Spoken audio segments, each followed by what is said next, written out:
It's determined to destroy everything it doesn't understand, which is quite a lot. Amen. Here comes Kate Smith, and God bless America. And I want a patriot to call in with our Pledge of Allegiance. Come on a Tuesday. Good morning. And a good morning to you and yours. I'm Zeb Bell, Zeb at the Ranch, and this is Tuesday, August the 18th, in the smack dab almost in the middle of Cache County Fair Week. And, of course, we're brought to you by your major sponsor, Magic Valley Les Schwab Tire Centers. All 7 locations serving you in a very safe, clean environment and the best in tires. And let's not forget Burley Physical Therapy and Rehabilitation at 1263 Bennett Avenue, Suite 2 in Burley, helping you get back to being you. Let's go have a patriot with our Pledge of Allegiance. Good morning. Good morning, Zeb. I pledge allegiance to the flag of the United States of America and to the republic for which it stands, one nation under God, indivisible, with liberty and justice for all. I know that was very heartfelt. Thank you so much. I appreciate it. God bless you.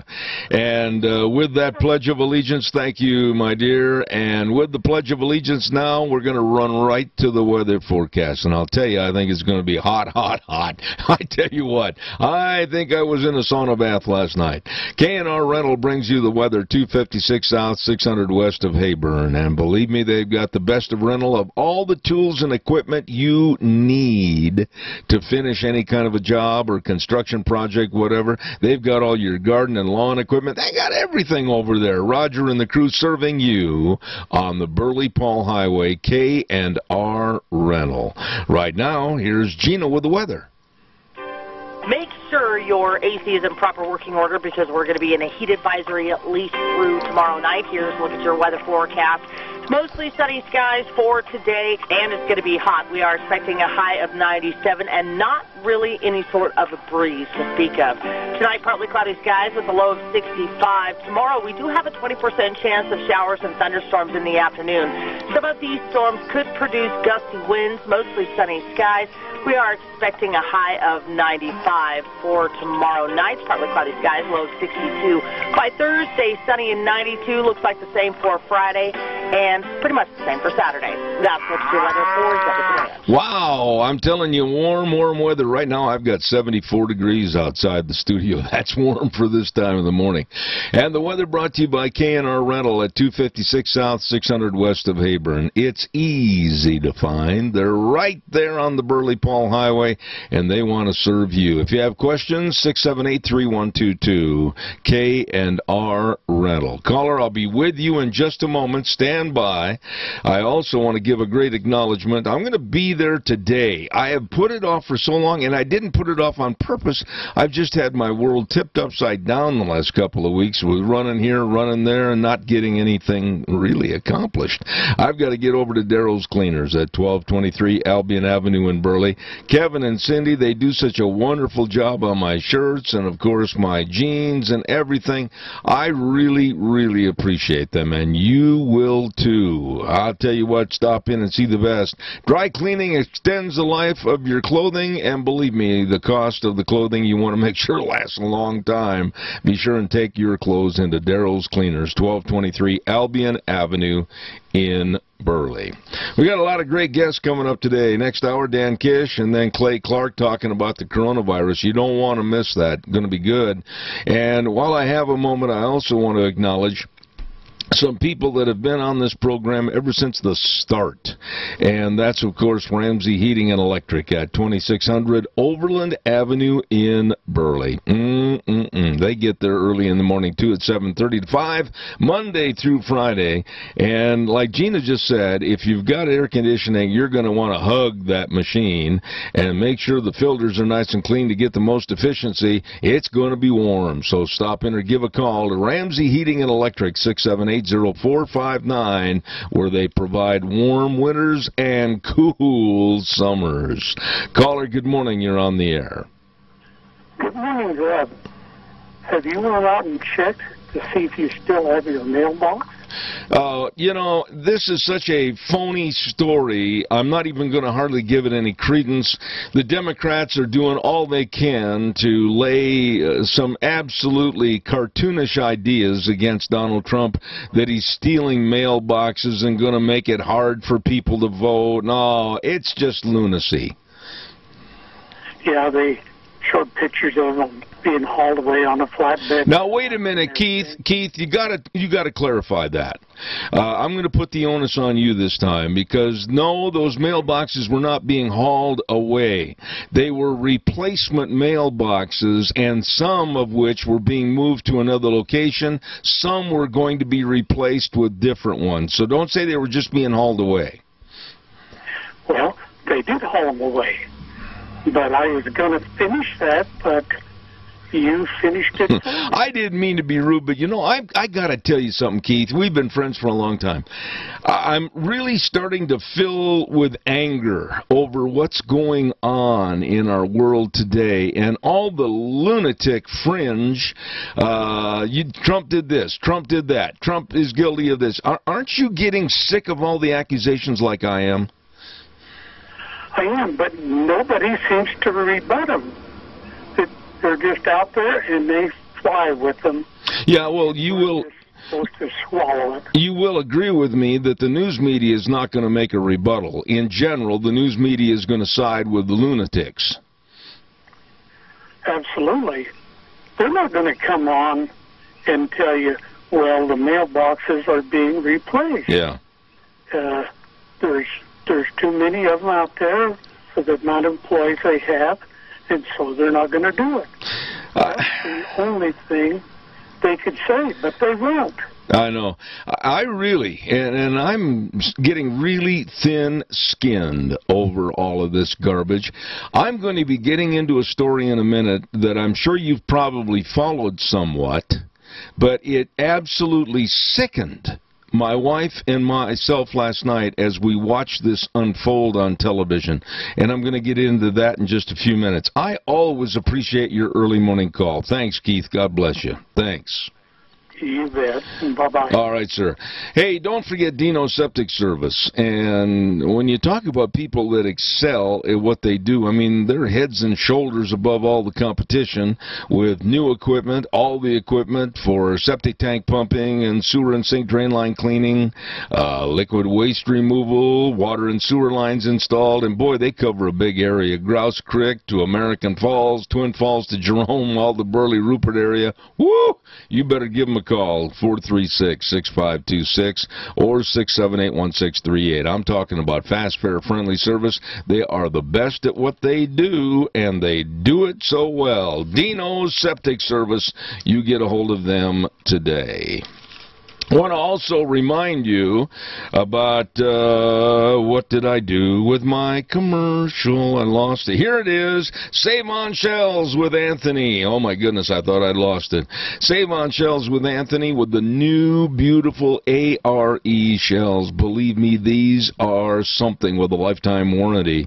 And they'll save you money on your camper shells for your pickup right there with Anthony on Save on Shells, 1827 Overland in Burley. I know you've been by it 1,000 times, and he's got quite an array of camper shells. And I'll tell you what, all you got to do is call the man. He'll be there to serve you, 312-1525. Anthony at 312-1525. I know the quality of these ARE camper shells because I own one. Save on Shells in Burley. Calls are welcome and appreciated. 436-2244, 1-866-927-4587. I watched, and I'm telling you, I'm going to have to really bite my tongue when I talk about this morning because my German temper is absolutely on fire. I watched the video from Portland, Oregon, and it sickened me. It showed the beating and almost killing of a man that was one man being beaten and kicked by a mob, by worthless mobsters. A man and his wife were dragged from their vehicle and both were beaten severely. The woman hit and smacked in the face numerous times, and then as she tried to get away was tackled face down on the pavement. And the reason they were attacked was that they had befriended another individual in Portland that was being harassed by the sickening, pathetic, evil Black Lives Matter group. These worthless punks beat and kicked this man until he fell flat on the back of his head on the pavement, unconscious and bloody. Where were the police? Nowhere to be found. They were told, and they had been told, to stand down and not incite further violence from this mob. The man is still in the hospital this morning, and fortunately not life-threatening injuries, but severely beaten and skull injuries, facial injuries, etc. Where were the police? They were told to stand down. And then there was the most vile, worthless Black John Thompson of Minnesota, Minneapolis, that is running for a Democratic political position. And he gathers a mob in front of a white family's home, scares these people to death. They were standing in their driveway, had to cringe back into the open door of the garage, and this man, John Thompson, yelling obscenities at them and saying he wanted to kill them because they're white. And he had the rest of the mob shouting profanities at these people. What had they done? Nothing. What had the white family done? Nothing. And then you have Congresswoman Ayanna Pressley. That's supposed to be a congresswoman representing the Constitution and the values of the United States of America, saying that there should be more violence in the streets. I'm not making this up. I mean, heaven help my poor wife Deanne. She saved me from throwing one of my boots right through that TV screen. And then the last little video that I watched was a horrendous crowd of blacks shouting and demanding that white families give up their homes. Give up their homes. Give them to them. And then they demanded that these people, the white people, pledge their allegiance to Black Lives Matter. I'm telling you, folks, this is not indicative of all of the blacks in America by far. But what this is doing is creating and causing, and it won't go away soon, a huge chasm of racism that could end up in a race war. Caller, I'm going to ask your indulgence to bear with me just a minute so I can take care of a couple of commercials. I promise I'll be right with you. Do not go away. I want to remind everybody about Denny's Restaurant. Absolutely the best of food, the best of people at 611 North Overland in Burley.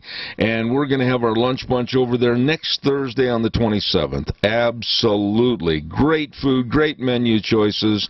Breakfast, lunch, dinner, anytime, all the time. And the desserts are really good. You better come on over to Zeb's Lunch Bunch next Thursday at 11:30, or you can stop in anytime at America's Diner. Denny's Restaurant, 611 North Overland in Burley. Caller, good morning. You're on the air. Good morning, Zeb. How are you doing? I'm fine, Jerry. What can I do for you? Well, you know, it kind of upset me. I seen that on TV last night, too. I think it's time that the people of Portland, Seattle, and these other cities that's having riots that are just kind of ongoing, I figure they're fed by the Democratic Party and, you know, our people that are there pushing that that's not a danger to our nation. I think the people in in them areas need to get together and just go out and clean them up. Take every last one of them and just shoot them, hang them, or do something that gets rid of them. Well, Jerry, wait a minute. Jerry, wait a minute. Wait a minute. You're advocating a mob rule violence that's also coinciding with what they're doing for mob rule violence. Yeah, that's going to end it. I know it, but hold on a second. We have authorities that are supposed to be taking care of this, namely the police, and they're being told to stand down. That's the epitome of the problem right there. Our police are not doing their job.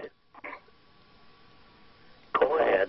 No, I will go ahead. I said the police are not able to do their job. Now it's your turn. Go ahead. Okay. That's because the police are being shut down by the corrupt, dishonest politicians and people in government that are over them and behind them. I do not believe that any conscious police department would allow such a thing to go on and continue as it has. Something needs to be done. Somebody needs to go in there and stop it. And it needs to be stopped right now, this day, this second, this minute. You will find, Jerry, that I am in total agreement with you.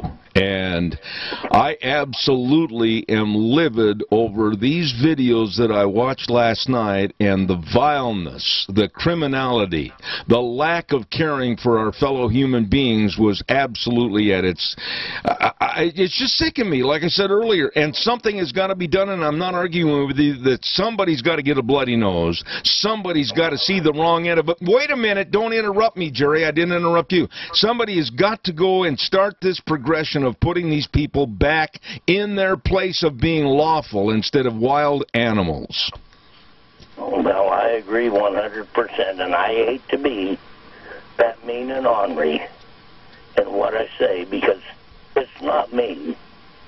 It's just this has been going on way too long. It needs to be taken care of. This is a country where we take care of our problems. We don't let them run. I agree. Jerry, you may have thought that you were going to stir me up, but you're absolutely on the same page I am. God bless you, man. Thanks for your call. I do appreciate it. Thank you. Wonderful day, and may the Lord bless you. All right, sir. Every one of your people that listen. I appreciate it, my dear friend. Thanks, Jerry. I agree with him. And, oh, boy, people are going to send emails, oh, you're advocating violence. Well, I'm not advocating any violence. I'm advocating violence, if you will, to subdue the violence that's going against innocent people. When you have a man and a wife that are absolutely dragged out of a vehicle and beaten almost into the life-threatening stages, the man left unconscious laying in the middle of the street. And then you have another man, John Thompson, that's running for a political office, standing in front of a white family home advocating that he's going to kill him. And then you have another one, Iona Presley, a congresswoman, saying there needs to be more violence in the streets. This is insanity that has to be stopped and squashed. Absolutely squashed. Caller, stand by. I'll be right there. The Cassia County Fair and Rodeo is in full swing this week, and some of the great merchants that invite you to enjoy the fair.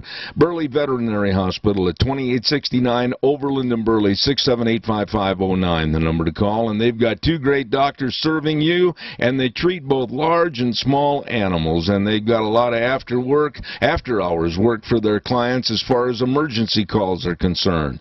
Burley Veterinary Hospital. And Magic Valley Irrigation at 4040 East, 500 South of Burley. Hello, Jeff. They've been offering irrigation system service and repair since 1978. They are good and ready to serve you so that you can keep the water going. Absolutely, Magic Valley Irrigation. And the Minnecasia Chamber of Commerce, 679-4793. Penny Main, President, CEO. They invite you on behalf of the Chamber to grow with them. Be a part of a booming economy and let the Minnecasia Chamber of Commerce provide you more visibility, more credibility, and more resources to help your business. Thank you very much. Caller, good morning. You're on the air. Yes, good morning, Zeb. I grew up around people with a different mentality. and they would tell you, I am your neighbor, I bend over backwards to do anything I can to help you. But if you burn my house down, I'm going to burn your house down with you in it. And this is the mentality that should happen in this country. Otherwise, we are going to lose it. I've never in all my life seen anything as vile and disgusting as what's happening right now, and nobody is trying to put the cap back on the top of the bottle. As a matter of fact, they're pouring more and more of this absolutely evil, sinister attitude out more into the streets. And when you have people standing in front of people's homes, advocating that they're going to kill them because they're white, and advocating that they're going to take their home away from them if they don't pledge allegiance to Black Lives Matter, it's over, man. We have got to fight back now, or it's all over. There will be a civil war in this country. Oh, it's coming. But the trouble is, people in America have had life so soft, so easy, they think violence is just something you read about in a book. But the people I grew up around, they had a different mentality. I'll help you out any way I can, but don't you try to put me down and hurt my family, because all hell will break loose. You know, it's really true of that generation. I agree with you.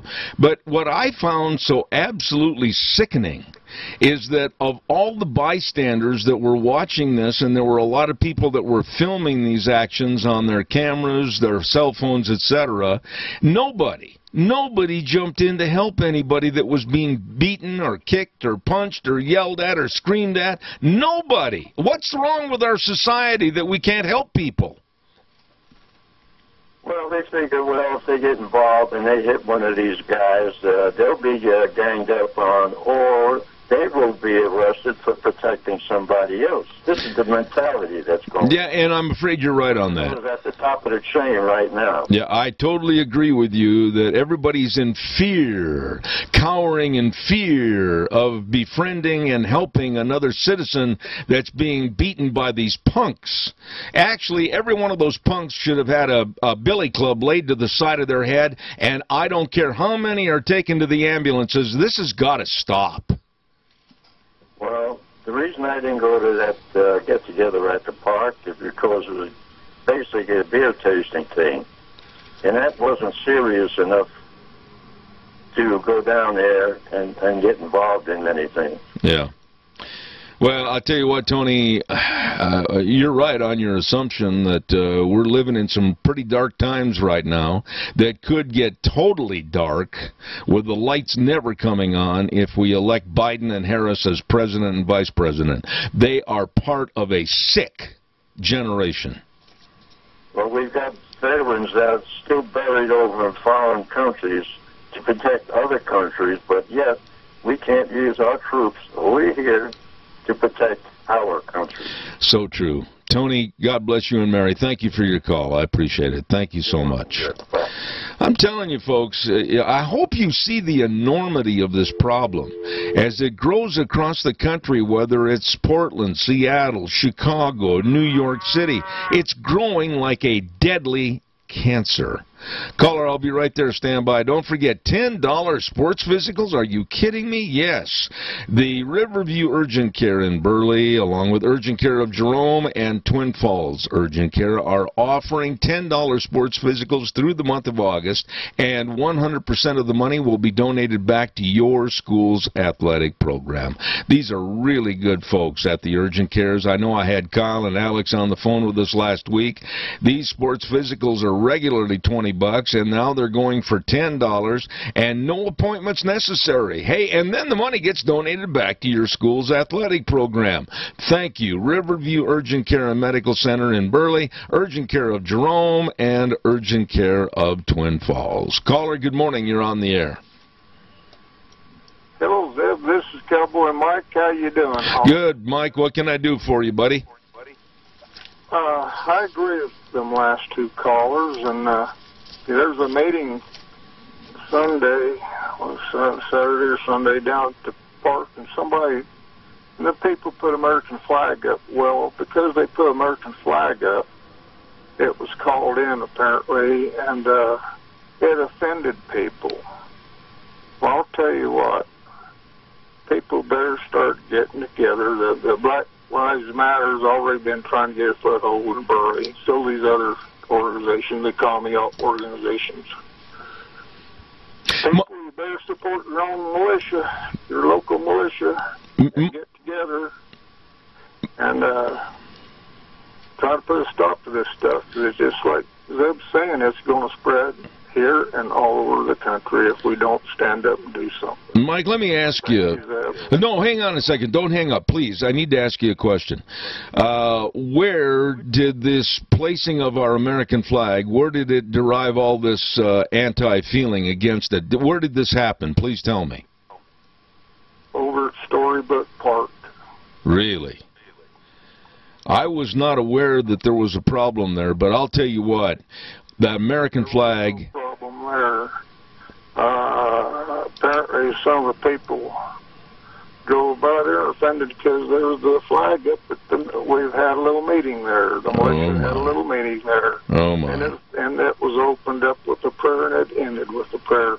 And the people are very, very one of the most wonderful people you ever would meet in your life. And it offended people because there was an American flag there. Well, you keep on putting that American flag up. I will keep on flying mine. I am going to do it proudly, and I know you will too. Thank you for your call this morning. God bless you, and I mean that. Thank you, Zeb. Thank you for all you've done. Thank you very much. You know, our American flag. Every time I see that flag being raised, and I know there's some in the audience that have got the IQ of a hockey puck, and they're going to say, oh, you're just being theatrical. No, it's the truth. Every time I see that flag go up, I get emotional. I get teary-eyed. I've stood at the major events in the world. God has blessed me. I announced at the Olympics. I've been all over the world. I've been to Spain announcing the World Equestrian Games. When the United States of America national anthem was played, and I cried. I've stood at the National Finals Rodeo and watched that flag go up and being carried in the arena. Fly that flag anytime, anywhere you want to. Don't be inhibited by the crazies and the crackpots in this country. Caller, stand by. I'll be right there. I want to remind everybody the Cache County Fair and Rodeo is in full swing, today being Tuesday. Oh, they got a lot of judging going on today. I'm telling you, they got a turkey show. I could make some comments, but I'm not going to. And they've got a lot of entertainment on the free stage. And I'll tell you, they've got a big dog show that starts in about less than a half an hour. And tonight, the second night of the Moto Rodeo. So don't you forget it. Those are the activities going on today at your Cache County Fair and Rodeo. And the big parade tomorrow at 10:30. Don't forget that. Your 2020 Cache County Fair and Rodeo. Caller, good morning. You're on the air. Good morning again.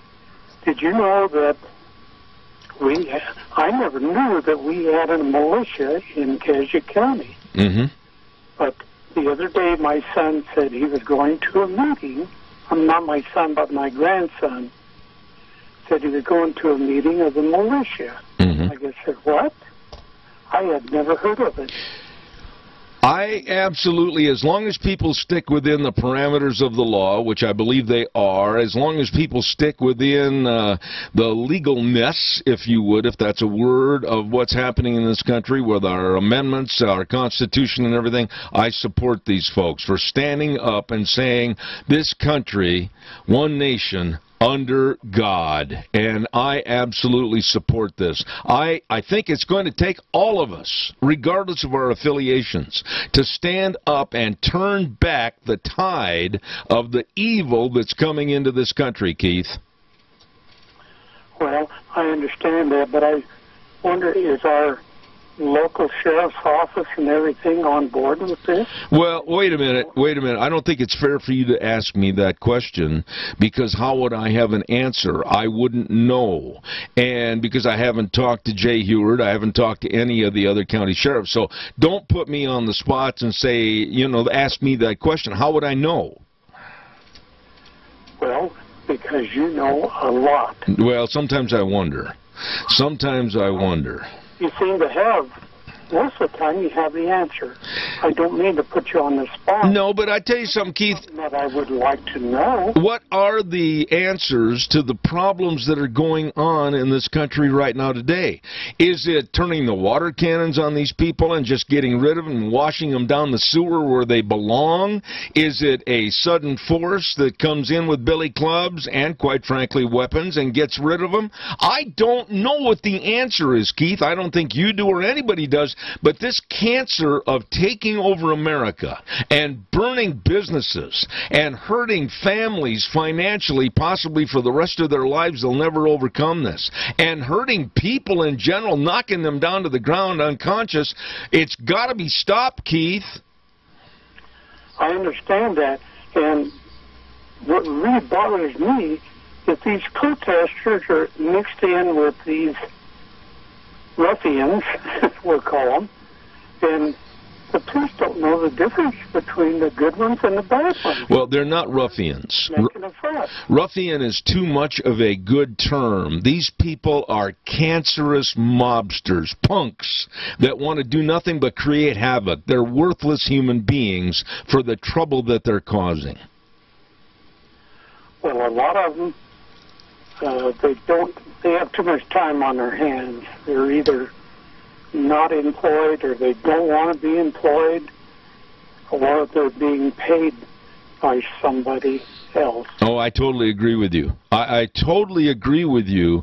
The under-the-table money that's going on to create all this havoc and dissension, of course, goes back to, and quite frankly, I'm not saying anything out of school, George Soros and other members of his cancerous-type society, and I totally agree with you. Well, is there any way someone can get a hold of George Soros?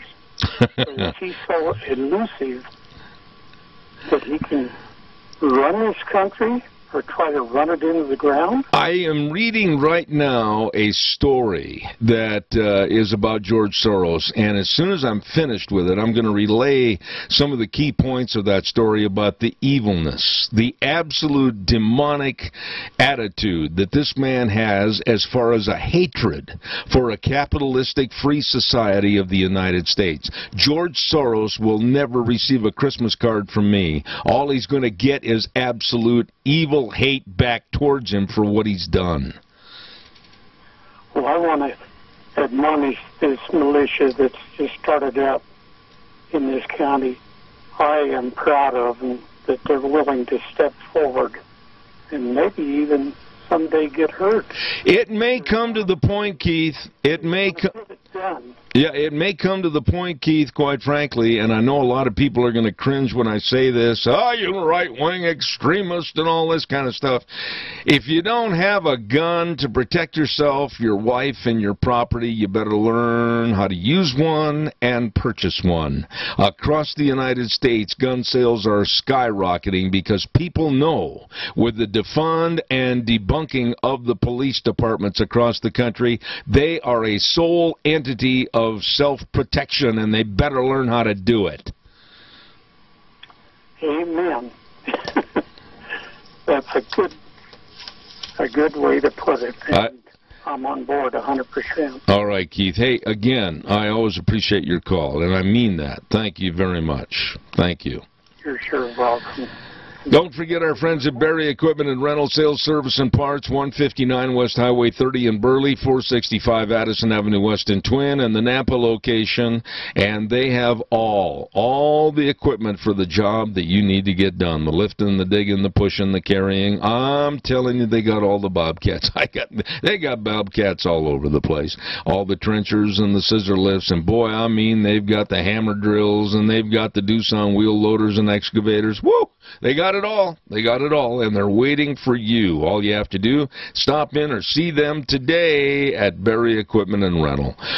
Burley, Twin Falls, and Napa, and they've got great leasing programs and great financing programs on the equipment that you need. All right, calls welcome, 436-2244, 1-866-927-4587. What are we going to do? What are we going to do to protect our society? And please, please do not think for a short moment that this evil can't come here to the state of Idaho in the form of what we're seeing and reading about in Portland, Seattle, etc. We have in Boise a very left-leaning, I'm watching my language, queen of evil, Lauren McLean, as mayor of Boise. This woman, and I've got a lot of the stories that I've gathered up here, is absolutely one that we need to watch with her connections to the left, her connections to a group of what's called the Democracy Alliance that was founded and formed by George Soros and Tom Steyer. I think we're going to be hearing a lot more about this mayor of Boise.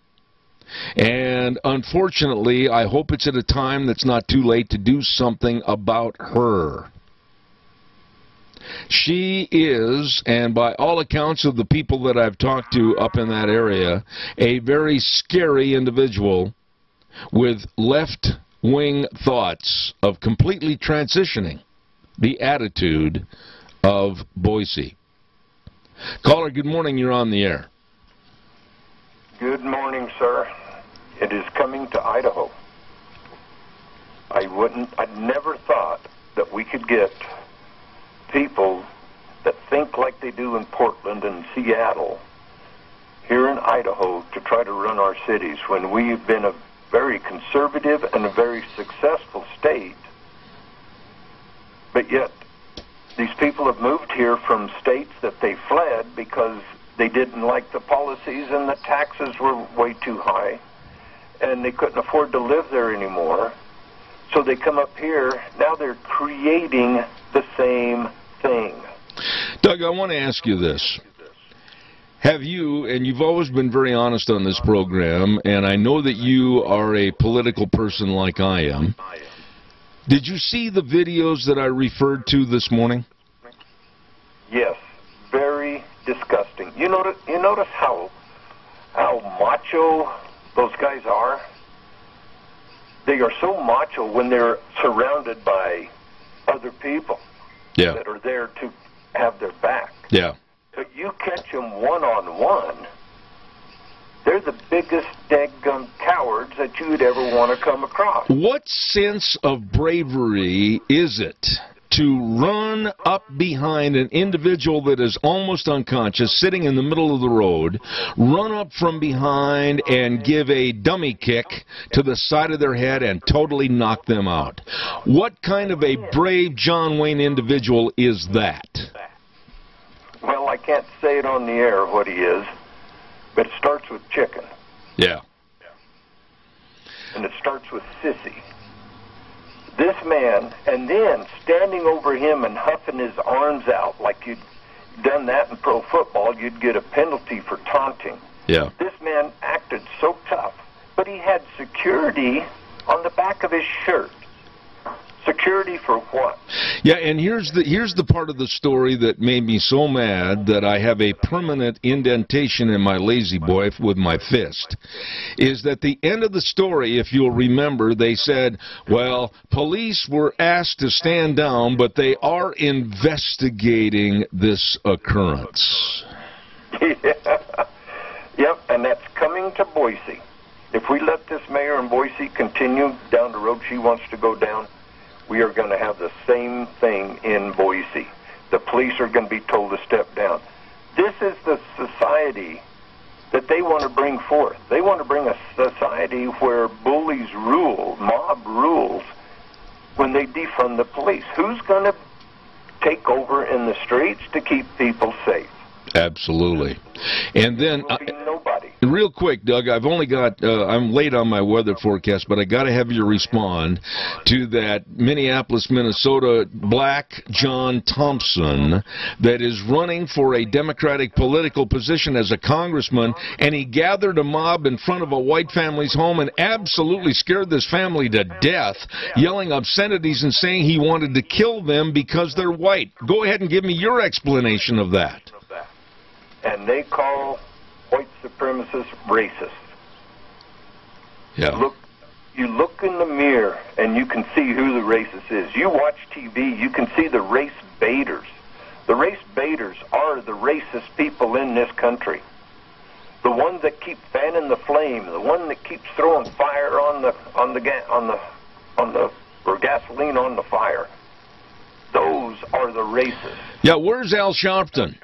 Where's Jesse Jackson? Where are all these so-called community leaders for the black movement in this country? Why aren't they denouncing the absolute heinous crimes that are happening and try to build a foundation of where we can get along? They're not doing a doggone thing. No, they're not. And where's Black Lives Matter? There you go. When a 1-year-old gets shot, when a 7-year-old gets shot, when the 5-year-old gets shot and killed, where's Black Lives Matter? It's so repulsive to have to carry this on the air, and when you have a congresswoman that is representing our Constitution and our country, like I said earlier, Iona Presley coming out and say there should be more violence in the streets, honest to gosh, I am so upset at this, I just would do anything I could to get her out of office. Well, I personally feel if they take a swearing on a Bible, they should never, ever be able to swear on a Quran, because this nation was not built on the believings of a Quran. That's right. It was built on the believings of the Bible. That's right. That's right. And if they take and swear to uphold the Constitution and they don't, they should be charged and thrown in prison for not upholding their oath of office. And being traitors. Exactly. They are not Americans. They are there to take America down. They could not even pass a civics test on the Constitution and the meaning of it. I've ran out of words this morning because I'm so lividly mad over this situation. Doug, I'm way past my weather time. Quickly, give us your spiel about the seniors. I've got to run. All righty. Hey, everybody, let's take care of our senior centers. I know it's been a tough summer for them with the COVID and them shutting down and couldn't serving meals and getting federal dollars for the meals they serve. So donate to them. If you're butchering a beef, donate some beef to them. Go to the store and buy some hamburger for them. But let's help support them. And remember, if you go there and eat, you will leave with a full tummy and a full heart. God bless you, man. Thank you much. Right now, I got to go to the weather forecast, and the weather brought to you by Mount Harrison Audiology and Hearing Aids. Have you felt like you're missing some important parts of a conversation, or find yourself nodding and you really don't know what's being said? Well, hearing loss happens many times gradually, so maybe you better go get your hearing checked right now at Mount Harrison Audiology and Hearing Aids. Call for an appointment today. They can help you. They will help you. 312-0957. 312-0957. Mount Harrison Audiology and Hearing Aids, right behind the Minidoka Hospital across from the emergency room. Right now, here's Gina with the weather. Make sure your AC is in proper working order because we're going to be in a heat advisory at least through tomorrow night. Here's a look at your weather forecast.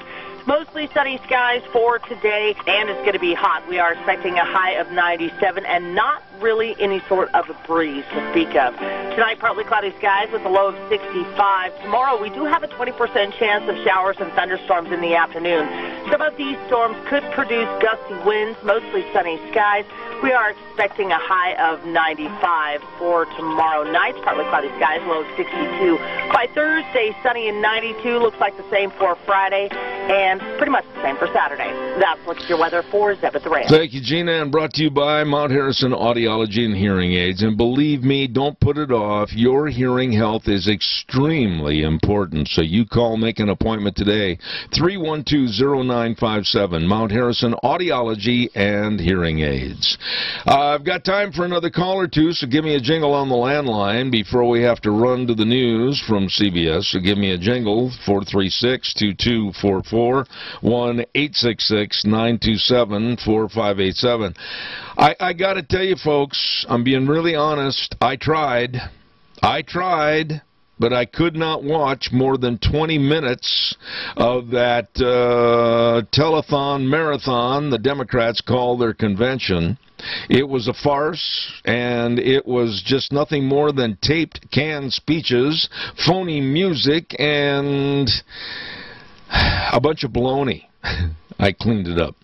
And former Ohio governor and supposedly a Republican, but absolutely worthless, John Kasich was there and speaking, not there at the convention, but it was all pre-taped. And then, of course, the same said for Bernie Sanders and Michelle Obama, and she came out looking at the cameras in her canned speech that had been taped over a week ago saying, "Oh, our lives depend on Joe Biden."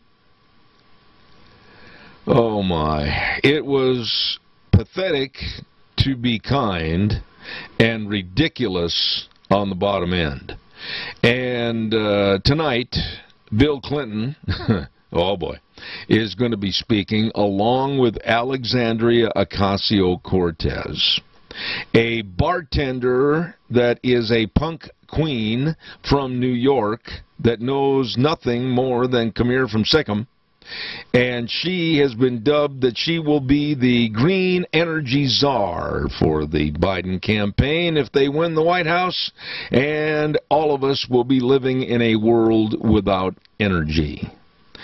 To say the least, it's such a Mickey Mouse Club that I hope it falls flat on its face. But I also hope the Republicans learn from this fiasco and conduct themselves in a much better manner at their convention. I want to remind everybody about our Magic Valley Les Schwab Tire Centers, all 7 locations. James and Buell, Dan on Poline and Twin Falls, Lane and Rupert, Mike and Jerome, Dave on Blue Lakes and Twin, and of course we've got the Twist family in Paul, and Trent, my buddy, on Oberlin in Burley. The best of tires, the best of brake service. Oh, by the way, brake service, I mean, these guys are really highly trained technicians, and they do a great job for you. Front end alignment, shocks and struts and batteries, and I'll tell you what, they've got such a great array of all the sizes and the tread designs for all the tires that you need for any vehicle. But they've also got great on the farm, on the dairy, on the ranch service. You can't make it into town, they'll be there. Great repair trucks waiting, ready and waiting to serve you. Your Magic Valley Les Schwab Tire Centers. You get a hold of them today. Stop in or give them a call. Your Magic Valley Les Schwab Tire Centers. We're going to take a little break for a couple of minutes. I got to calm down, cool down. Coming up next hour, Dan Kish with the American Energy Alliance. We're going to be talking about Biden and his allegiance to this silly little girl, Alexandria Ocasio-Cortez. And then we're going to also at 9:30 have Clay Clark back on our program talking about masks and mandatory rules, mandates, and everything for the coronavirus. Don't miss that. And then at 10 o'clock this morning, you betcha, Dr. History. So all that coming up on Zeb at the Ranch. You stay tuned. We'll be back in about 7 minutes.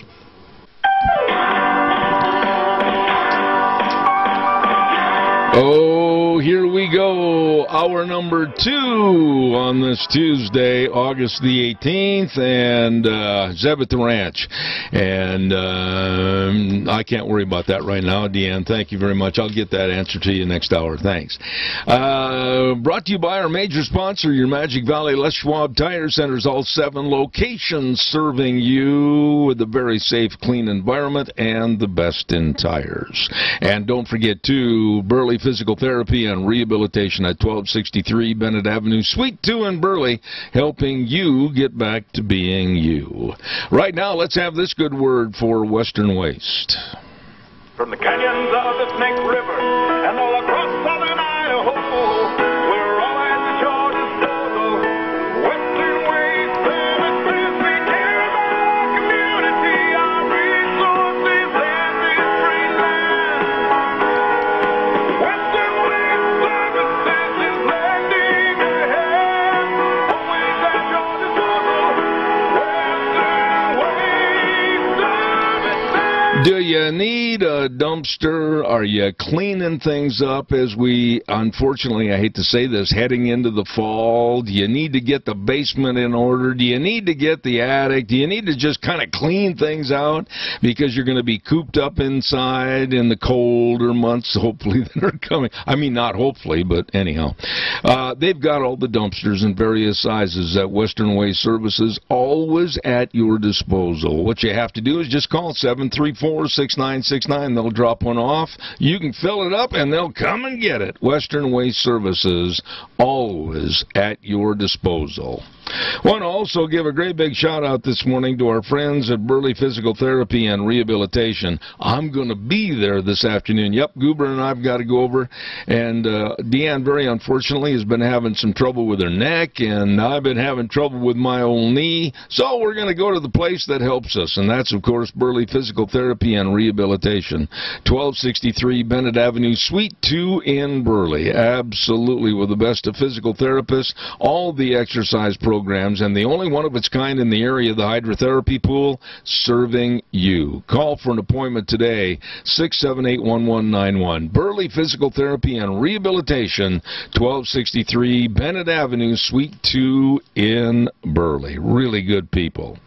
And last but not least, before we go to our guest, I want to remind everybody about Hanson Mortuary at 710 6th Street in Rupert with Joel Heward, family and staff serving you.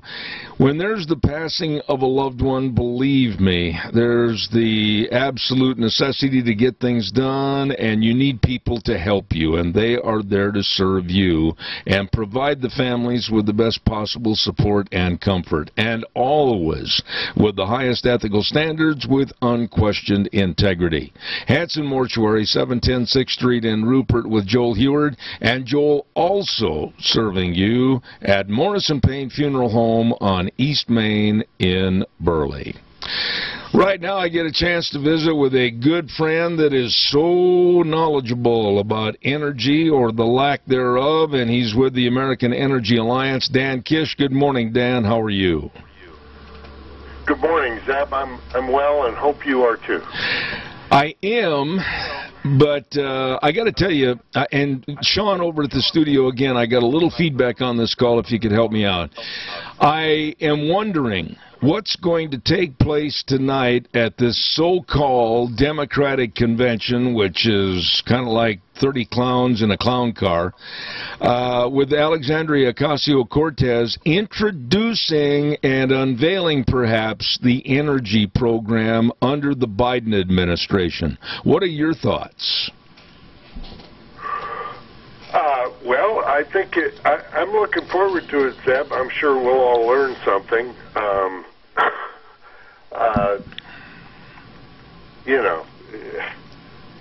Listen, the most amazing thing about this convention, Zeb, is that it's happening at the same time that California is having blackouts because of a lack of wind and solar power. Mm-hmm. Turns out some clouds came by in California, and basically they're having rolling blackouts because their system is so stressed because of the wind and solar, and that's exactly what's happening. And at the same time, we've got a convention going on in which AOC is going to say we ought to put the whole country on the same plan and then double it, and that's what they're all about. So if you want to, if you want a glimpse into the future, if we keep going down these roads, just take a look at California. Dan, in your professional opinion, and you work with this every day, using the information that is legitimate facts about the rolling blackouts in California, the lack of power, etc., why at some of the debates can't we get people that are going to ask questions about this? How do we go about getting people to ask questions about this? What do we do to bring this up in front of the American public so they hear right from the horse's mouth? At least that's the end, I think, is going to speak with Biden and Harris. Well, I think it's actually happening a little bit. I was fairly surprised to read stories this weekend, and even Governor Newsom's comments yesterday about the fact that they can't hide this anymore. The elephant has grown too big in the room, and they keep feeding it with taxpayers and consumers' money, and the thing's making a mess.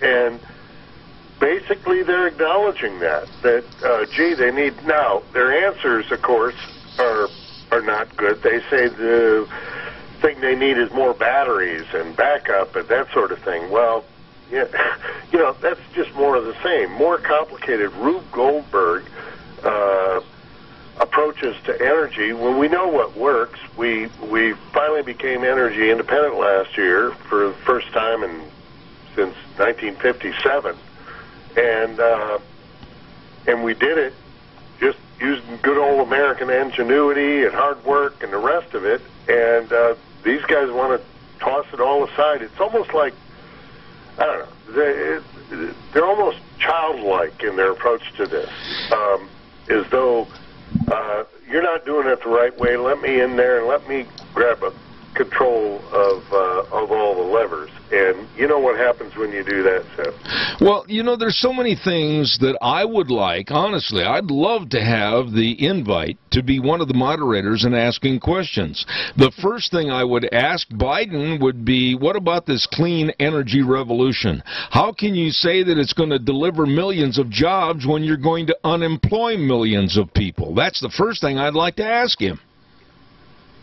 Well, Zeb, you're way too smart to be a journalist on one of those debates. I can tell you that right now, because you're absolutely right. One of the things they never talk about, they talk about all these jobs that will be created. Well, you know, you could create a lot of jobs if you stopped using earth-moving equipment and gave everybody a shovel. But I'm not sure everybody'd be happy about that. And ultimately, what would happen to the entire society is that it would cost a lot more to get the same job done. And that doesn't make sense. I mean, the thing that makes us wealthier is increased productivity. We use a washing machine rather than going out and beating our clothes on a rock. We use a pump to pump our water so that we don't have to stand there pumping with one hand and trying to wash our hands with the other. That just makes common sense. But to them, there's something, I guess because they live in cities, big cities, and they don't really come in connection with any of the means of production, they think you can just mess around with this somehow and it'll all work out. Well, it doesn't. And California's learning that, and other parts of the world have learned it before. But those stories don't make it into the press. The only ones that do are, you know, some cockamamie stories about how this is all great and there's no downside to it. Well, and then I would have the opportunity to look Biden and, for that matter, Harris and hopefully Alexandria Ocasio-Cortez in the face and say, okay, so you want to replace the United States government's car fleet with American-made electric vehicles, and you've pledged to create a carbon pollution-free electric sector by the year 2025. What about the general sector? What about Mr. and Mrs. America? What about Mr. and Mrs. Rural America? How are they going to get their kids to school? How are they going to get their kids to soccer practice? How are they going to go buy groceries if they don't have the money to transition to electric vehicles? Explain that to me. Yeah, well, I mean, there's a direct cost for people. I guess I guess all the rich people, all the Hollywood elites and politicians will ride around in, chauffeured electric vehicles, and the rest of us will be resigned to taking a bus or a horse, depending on where you live, Zeb. So better get her shoed up. The fact of the matter is, California yesterday, all of a friend of mine who lives in California sent me a picture of someone's screen on their Tesla electric vehicle that warned them that because of the shortages of electricity, they couldn't fast charge their vehicles. So everybody in California who owns a Tesla, and there are a lot of them there, over half the Teslas that have been sold in the country are in California, because they not only do they subsidize them with federal tax dollars, they subsidize them with state dollars as well. And here all of a sudden these things that run on electricity are telling their drivers, sorry, you can't do a fast charge because there's a shortage of electricity. Now, Dan, who'd have thought? Explain something to me, Dan. I'm not real sharp on some of this stuff. When you say a fast charge to their car, what are the meanings of a fast charge? Would it be like 10 minutes, or would a slow overnight charge? I mean, what are people looking at when they're traveling and trying to get from my place to Boise, which is about 130 miles, and their electric car is only going to give them maybe 95 without a charge, and they've got to get to a meeting up at the Capitol building? I mean, what is a fast charge? Yeah, well, they keep telling us they're just around the corner from coming up with a faster charger, but the problem is not the chargers. They can do those. The problem is the batteries. If you charge the batteries up too fast, and there's just no way around this, if you charge them up too fast, Zeb, it kills the batteries. And so you've got to ask yourself, and the batteries are 2/3 the cost of the vehicle. So if you somebody's spending $60,000 on a Tesla, they end up replacing the batteries at a cost of $40,000 because of the fast charging. So what we're talking about in terms of time is to get it up with their superchargers, as they call them. You're talking about a half an hour to get a 80% charge on your battery if you're close to low. But those are few and far between. Typically, people charge them at home or overnight, that sort of thing, using 220. This stuff we're talking about is three-phase. Some of your listeners probably know what that's all about. You know, I can't even envision this as being anywhere feasible or sensible or economical in a time of... What are you going to do to the trucking industry? I mean, what kind of batteries, what kind of cost are semis and delivery trucks, and then talk about farmers with the combines and the big heavy equipment? This is so lunacy, so much lunacy, I can't even comprehend it. Yeah, well, it's crazy. And Zeb, here's the point. I mean, if there's a local route that somebody does every day, and they take the truck and it never changes, and it's the same delivery route, and you can figure out that, okay, I need this much charge and this much, that'll probably work. But few of us have that sort of a schedule. And not only that, but things come up. And somebody has to go to the hospital. Kid needs to be taken to football practice, or go to the game or something. Those are the parts of life that, I mean, think about how many times we end up hopping in the rig to go somewhere because that we hadn't intended upon, or we need to do something, and it doesn't fit into the same schedule we had yesterday. At those times, you know, all of a sudden this becomes a huge inconvenience. It sounds good. Barbara Streisand can drive around an electric car in her neighborhood, I guess, on the California coast. But she isn't really going anywhere. She isn't going to see mom and dad or the grandkids or anything like that. And so it's almost like, let's see if we can, it's almost like they're designing an energy system that's based upon, let's see if we can make this work, as opposed to, let's see what works. Yeah. Absolutely. You know, there's another part of his energy program that he's concocted like a witch's brew with Alexandria Ocasio-Cortez.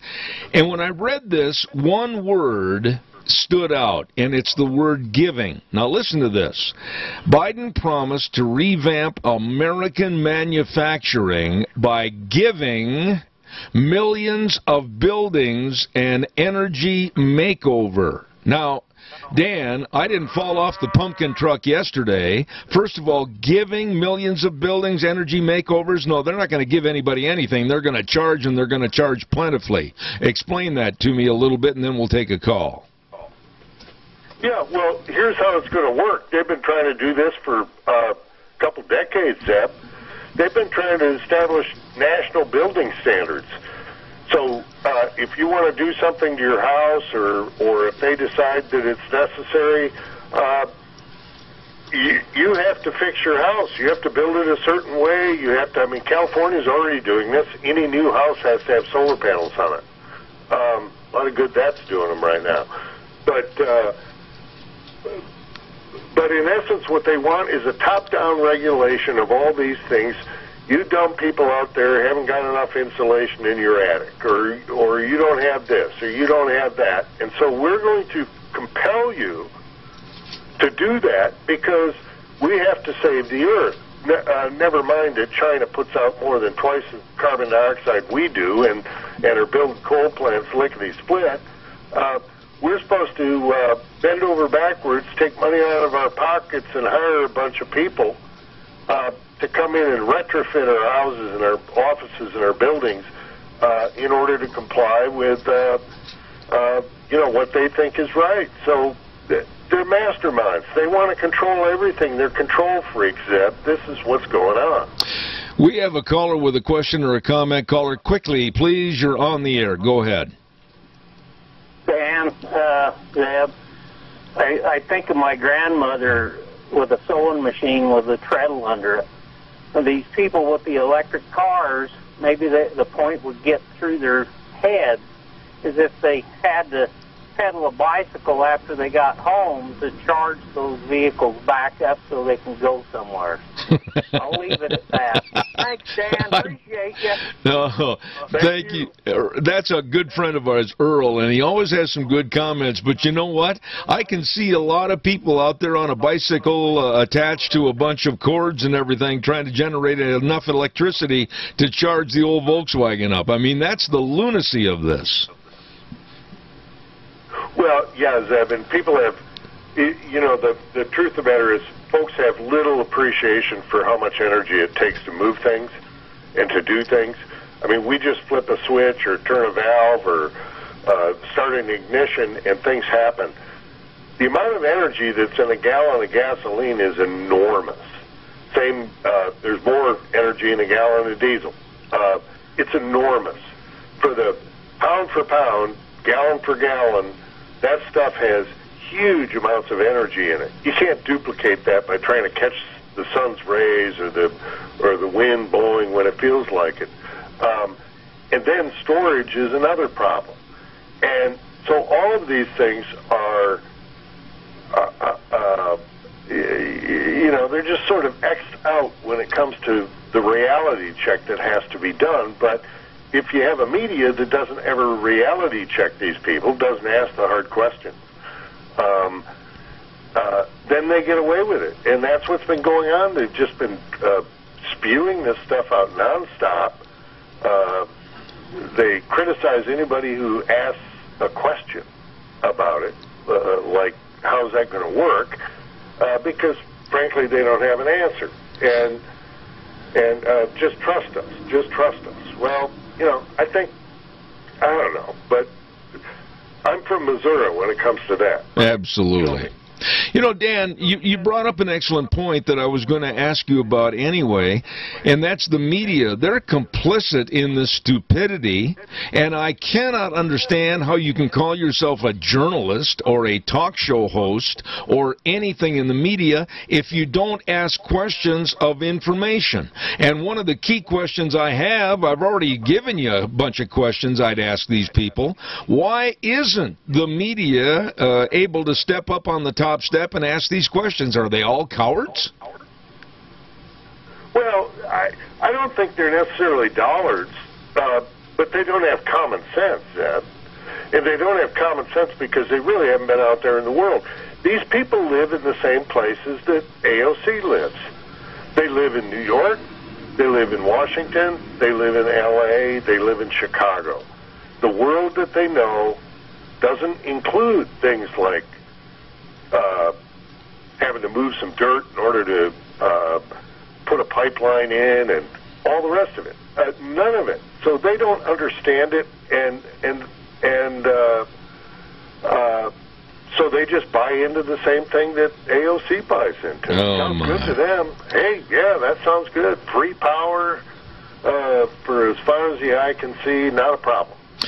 In this day and age, when we thought we were educated, and then we run into the AOCs. Dan Kish, God bless you for being on the program. I always look forward to having you on the air every Tuesday. Thank you so much, and take care. Same here, Zeb. Good to talk with you. All right, buddy. I tell you what, he knows what's going on, and I appreciate him. Dan Kish with the American Energy Alliance. Hey, I know a great place to go eat, too. You know what I'm going to say. It's Denny's Restaurant at 611 North Overland in Burley, and another location at 291 Pole Line Road in Twin Falls. Oh, yes, a menu that is chock full of delicious, delicious choices for you, whether it's breakfast, lunch, and dinner, all the great desserts. Oh, my. And the people are so nice, and they just make you feel right at home. By golly, they're good folks. And we're going to be over there next Thursday on the 27th for our lunch bunch. So don't you forget it. You can stop in, like I said, anytime to America's Diner. Great food, nice people, Denny's Restaurant, 611 North Overland in Burley. Want to also remind you about our friend, hello, Leland, and the crew over at Snyder's Surplus, 116 South, 200 West of Rupert. You know, I got to go back and tell you what I mentioned here a couple days ago. It's going to be doggone hot for the next couple of days. Snyder's Surplus at 116 South, 200 West of Rupert. They got the Porta-Cools, swamp coolers on wheels. Roll that puppy over here, and they've got the great big shop fans, so be cool, be cool. You stop in and see Snyder's Surplus, I bit my tongue, Snyder's Surplus at 116 South 200 West of Rupert. I tell you what, Leland and the crew, they can help you to stay cool during the dog days of summer. Want to also give a great big shout out to Save on Shells, and I just absolutely think the world of Anthony, his service is impeccable. I mean, when you pull in, you are the king. They treat you that way over at Save on Shells, 1827 Overland in Burley. And he's got the best, the cream of the crop, the ARE shells, lifetime warranty, and believe me, he provides quality service and low prices. Anthony, the man to see, the man to talk to, and the number to call, 312-1525. You call Anthony, tell him I told you to call. Believe me, I'm a believer in his product. I've had two of them, and I've got one on my new pickup right now. Save on Shells, 1827 Overland in Burley, 312-1525.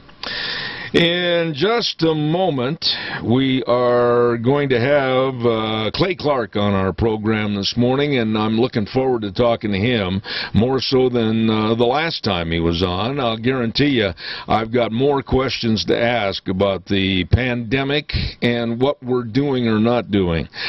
But first of all, I want to remind you about Let's Ride, 270 Highway 24 between Rupert and the world. And when I say side-by-sides or four-wheelers, You know they've got the greatest selection of anybody anywhere and great people to serve you. Let's ride with the hours Monday through Friday 9 to 6, Saturdays 9 to 2, and the telephone number to give a call if you've got questions, 436-4771. I mean, that showroom is just full of fun. All the side-by-sides, all the four-wheelers to get out of Dodge City and get up in the hills.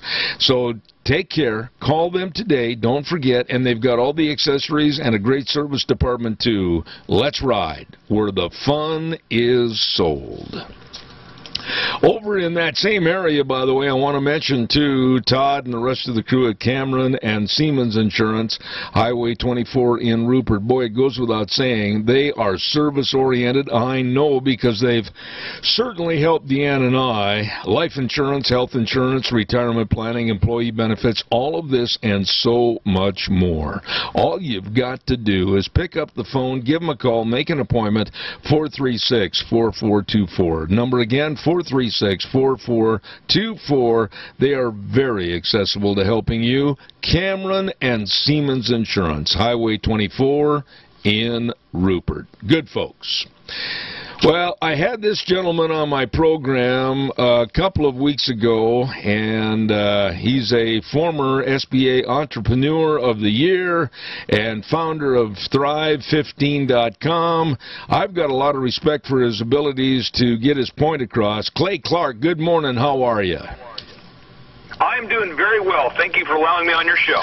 Well, I tell you what, it's my privilege and pleasure. And, Clay, I got to tell you that I'm cringing more than just a little bit when I hear Joe Biden, what little bit he ever says in front of the television cameras and the microphones, say that he would make it, quote-unquote, mandatory mask wearing anytime you step out the front door of your house.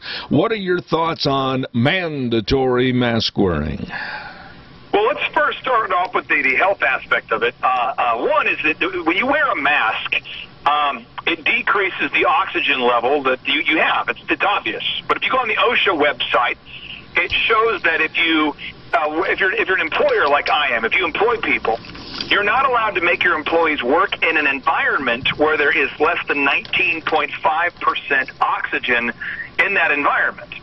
And when you wear a mask, it decreases your level of oxygen below 19.5% within just 15 seconds of wearing a mask. So that causes physiological problems. So you're literally hurting the healthy people to hide them from the virus or to keep the spread of a virus that doesn't affect 99+% of the population in terms of fatality. It just makes zero sense scientifically. Now, in terms of the constitutionality of it or the ethics of making you do it, all of your listeners need to do a search today on YouTube and look up what Australia is doing with their strict quarantines and lockdowns, where citizens are now given 1 hour per day to go outside in Melbourne. It is all part of this thing called the Great Reset. If all your listeners will do a Google search, and please don't believe me, do a search for Global Reset Al Gore. And there you can find Fox News and other mainstream media outlets, Wall Street Journal, sharing with you about what is called the Great Global Reset that Al Gore is calling for in 2020. You know, I got to ask you, Clay, well, first of all, a statement. What you said about the mask wearing absolutely comes close to home to me because of this fact. I had a heart attack 5 years ago and have heart disease, and I've noticed that and I'm in good shape right now, absolutely the best shape I've been in a long time. However, wearing that mask for more than 15 to 20 minutes, I, too, can feel kind of a muffled feeling, kind of a smothered feeling. Kind of I'm not getting enough air and can't wait to get a great big breath of fresh air, so I know exactly what you're talking about. You know, we had 3 people yesterday. I just filed a lawsuit today. Dr. Robert Zellner and I filed a lawsuit against the mayor of the mayor of Tulsa, Oklahoma, to lift this mask mandate. But 3 people reached out to me, one of which is a person who their job requires them to wear a mask, and they were trying to climb a ladder at work. They fell off, hurt themselves severely. Another example is we have an employee on my team who wants to become a pilot. And when you take the pilot lessons there, your instructors will not allow you to wear a mask. And he asked the question, why not? And they said, well, it causes dizziness on the ground, so we don't want you to wear them in the air. True story. And the third example is we have somebody who was working out yesterday, a young man who was working out at their high school, and their coach required them to wear a mask to adhere to the mandates, and the young man passed out. And his mother reached out to me and said, thank you for filing that lawsuit. So those are just three examples of the jackassery of these mask mandates that decrease, they deprive you of oxygen. And it's hard to pursue life, liberty, and happiness when you can't breathe. And we're doing all of this to hide from a virus that has a 0.02% fatality rate.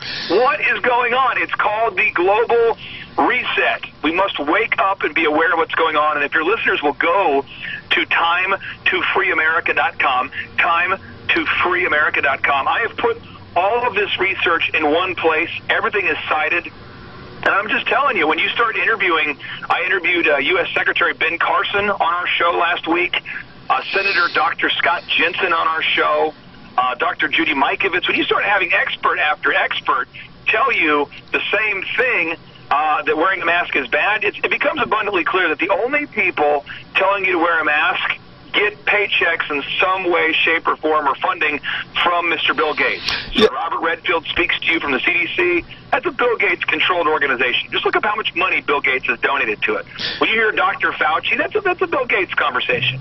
When you hear Dr. Birx, that's a Bill Gates conversation. So the guy who is demanding that we all get a vaccine is the very man who makes vaccines. It's a conflict of interest. It's nefarious. It's part of the global reset that Al Gore is so excited about. You know, and Clay, it goes one step further than any of the medical profession. It also has pilfered its way into politics to where all of a sudden now these politicians are being deemed a Dr. Ben Casey, if you will. And now the politicians, some of which in Wisconsin and some in Tennessee, have said you should wear a mask 24/7 in your home and with your spouse, and even, and I'm not trying to sound trite when I say this, even while having sexual relations. This is incompetency and idiocy. You are 100% correct, and I want to encourage your listeners to look up the following Google search. Do a search for New York Post and Hitler used the epidemic. Just type in New York Post, Adolf Hitler used the epidemic.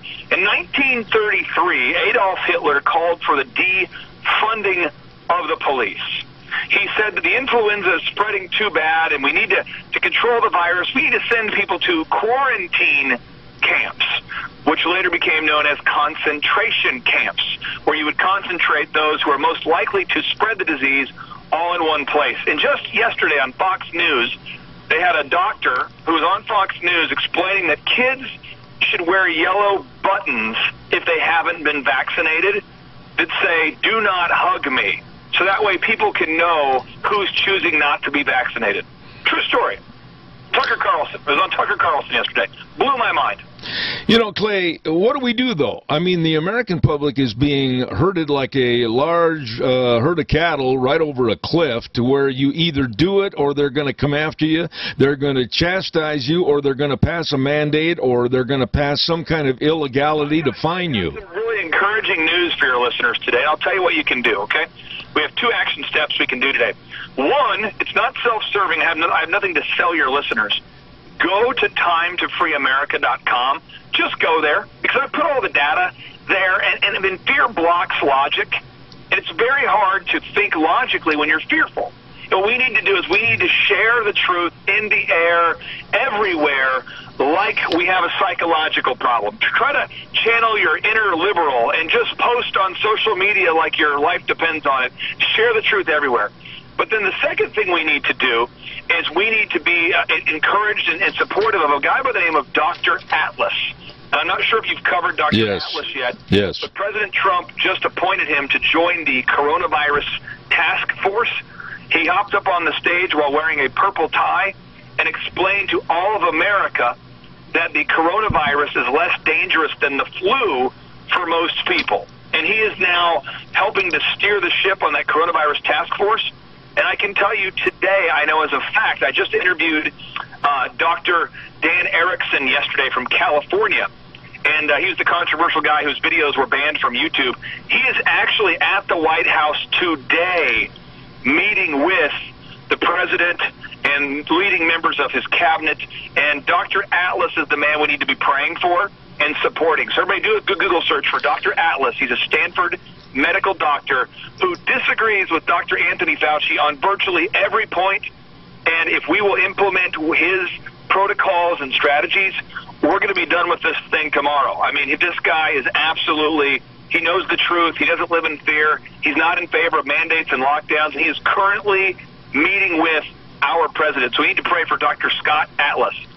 Clay, let me ask you this. Of course, the coronavirus and all of the news media, etc., have turned this into we're all going to die attitude. What are your thoughts about political votes this fall? If we get Biden and Harris, what about the ramifications of the virus? Or if we re-elect Donald Trump, what do you think is going to happen? Give us kind of a split there. If you just listen to what they're saying, if you were to elect Joe Biden wants to do the global reset, which calls for replacing our system as we know it with a globalist system. Essentially, all countries are equal, centralized power, limited rights, a larger police state. See Venezuela, see North Korea, see Cuba. That's what you're going to see. That's what they want to do. Now, if you get President Trump back in there for a second term, he is in the process of draining the swamp. And a lot of people don't know this, but when Flynn got falsely accused of a lot of things, he was on the verge of exposing Dr. Anthony Fauci and a lot of these people that are advising us.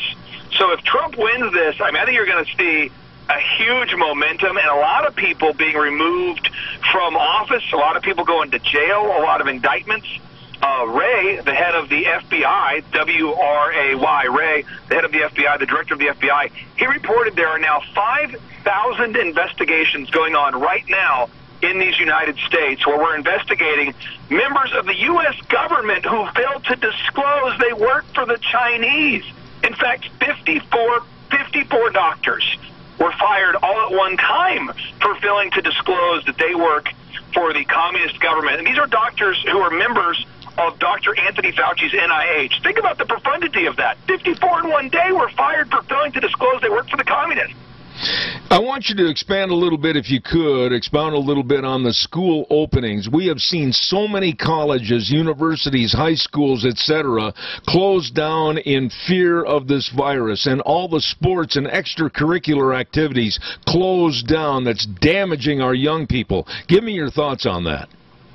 Well, if your listeners would go to YouTube, or I guess the safest bet is go to thrivetimeshow.com and look for my interview with Dr. Scott Jensen from Minnesota. Dr. Scott Jensen, who was a pastor before he became a doctor. Dr. Scott Jensen, he says that your kids have less than a 1 out of 1 million chance of dying from coronavirus. 1 out of 1 million. You know, that's wild. That's crazy talk. We're talking, I'm not sure how many kids are in America. Let's say there's 50 million kids in America. That'd be like 50 kids dying. I mean, 1 in a million. I mean, I don't have the stats in front of me about how many kids are in America, but 1 out of 1 million, that's an outstandingly low number. So get that show and share that interview with Dr. Scott Jensen with your school board, share it with yourself, share it with your city council, share it in the air everywhere until your head explodes. We're going to be looking at a fall situation like normal, where the common cold is going to invade the school systems with kids sharing with kids. We're going to be looking at various strains of the flu coming into our society, and then with the coronavirus. What are they going to do, close us down entirely and put us in a bubble with a hazmat suit? Yeah, that is literally what the Joe Biden lefty liberals are talking about. I mean, you're seeing some states and cities now saying that they want to have a lockdown until 2021. You see mask mandates till 2021. These are communists, folks. These are communists who are hiding behind a fake virus to scare you, to give away your First Amendment rights to peaceably gather, to give away your rights to bear arms. It's just let's just look to Portland. Look Look to the chaos in Seattle. Look to the chaos in D.C. Ask yourself, is that what you want? Is that what you want? Because if that's not the world that you want, you need today to go to timetofreeamerica.com and share the truth everywhere. And stop telling me you're worried about getting fired and you're worried about offending somebody. Get out of here. I've been self-employed since the age of 16. I've had some jobs I've hated. But let me tell you what, I'm not going to let them put a muzzle on me to keep my job. You have to share the truth everywhere. And for you Christians out there, Matthew 5:10 says, God blesses those who are persecuted for their righteousness, for they shall inherit the kingdom of heaven, which means you're going to be persecuted if you're right. Share the truth. Stop whining about the hate you're going to get. You're going to get some hate. Let me tell you, true story. I've had probably 200 people today text me, email me, or reach out to me in some form on social media telling me to go to hell, they don't like me, I'm a bad guy. I don't care, because we are waking up thousands of people to the truth. And some people don't want the truth, some people do, but we got to make sure our President Trump is reelected. Absolutely. Couldn't say it any better. Won't even try. Clay Clark, excellent job. Appreciate it. Please consent to coming back. I thank you for your time this morning. Thank you, sir. I appreciate you. All right, sir. Thank you. Straightforward. That's the best approach, and that's the approach he uses, Clay Clark. And I'm so glad he said that about the mask. I hate him. I don't care. They can call me all kinds of names, and people can say, oh, you're just helping the problem. No, I'm not. I can't wear those masks. I'm sorry. I can't breathe. I feel very inhibited, and it's a free country. At least it was. Time for the weather, and the weather brought to you by Phillips Oaks, Goodwin, Crane and Company. You know, that's a good question. Right after the weather, give me a call, quite a few people. Do you wear a mask? Is it really inhibitive for you, and does it affect your breathing? Call me. I'd like to hear what you have to say. Phillips Oaks, Goodwin, Crane and Company, the professionals providing accounting services to the Mini-Cash area for well over 50 years. These people are really good and helpful to you, your family, and your business with the best of tax return preparation, tax planning, business consulting, retirement planning, all of this and so much more. With offices in Burley and Rupert, Phillips Oaks, Goodwin, Crane and Company. The professionals. Here's Gina with the weather. Make sure your AC is in proper working order because we're going to be in a heat advisory at least through tomorrow night. Here's a look at your weather forecast. Mostly sunny skies for today, and it's going to be hot. We are expecting a high of 97 and not really any sort of a breeze to speak of. Tonight, partly cloudy skies with a low of 65. Tomorrow, we do have a 20% chance of showers and thunderstorms in the afternoon. Some of these storms could produce gusty winds, mostly sunny skies. We are expecting a high of 95 for tomorrow night. Partly cloudy skies, low of 62. By Thursday, sunny and 92. Looks like the same for Friday, and pretty much the same for Saturday. That's what's your weather for Zebeth Reyes. Thank you, Gina. I appreciate it. And the weather brought to you by the professionals. Phillips Oaks, Goodwin, Crane and Company, providing accounting services to you. Get a hold of them today. Offices at 1710 Overland in Burley and 625th Street in Rupert. Caller, hang on just 1 second. I'll be right with you, I promise. Actually, hold on for 30 seconds.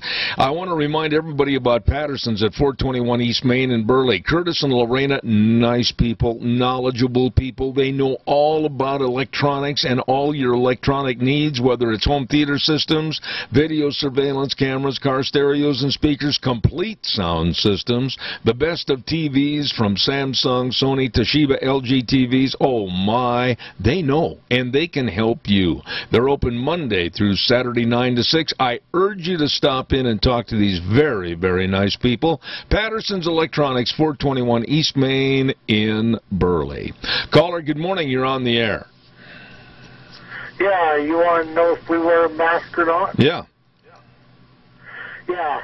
I wear a bandana sometimes when I'm out, when I'm out with my dad or mother, just for their peace of mind. But I really don't believe it's necessary personally. But you got to honor your parents. Absolutely, and I will say this, if I go into a store, I will pull a mask over my face, and only for the duration of being in that store. I have some real problems with the mask as far as breathing is concerned, etc. I'm not going to change my attitude. They can throw me in jail and throw away the key because I'm not going to wear it 24/7 all the time. That's not going to happen. Nope. Of course, now when I'm out, I do kind of like sporting the bandit look there. You know what I mean? No, I don't know what you mean. Thank you for your... Okay. Well, look out for any train robberies today. You probably won't find much money. Have a good day, buddy. Appreciate it. Yeah, you too. All right, thank you. Calls welcome. Go ahead, caller. You're on the air. I think I called the wrong number. Well, who did you call? And I'll tell you if it was the wrong number or not. Kayla in Burley, Idaho. Well, that's it. I'm Zeb Bell. I'm on the air. You're on my talk show. Go ahead. What are your thoughts? You know, this is embarrassing because I'm calling from Utah and I'm not sure what you're talking about. So, okay. I'll interrupt you and I'll help you a little bit. I don't want to embarrass you, but I want to ask a question. We're asking the question about whether you would adhere to mandatory mask wearing all the time, 24/7 outside of your home. No, because I do yard work and all sorts of stuff where I'm not around a lot of people. Aha. But, I mean, I guess if they're going to put me in jail, I guess I'd think twice about it. Well, I tell you what, it's going to take more revolutionaries like you and I, because I won't wear one either. I'll wear one in a business when I'm in that business, but that's it. The minute I walk out the front door, it's coming off, and nobody is going to mandate that I keep it on my face all day long, even in my pickup, and that's what some of the politicians want us to do. You know, I used to work in D.C. for the United States Senate, so many years ago. So you won't want to get me started, I don't think.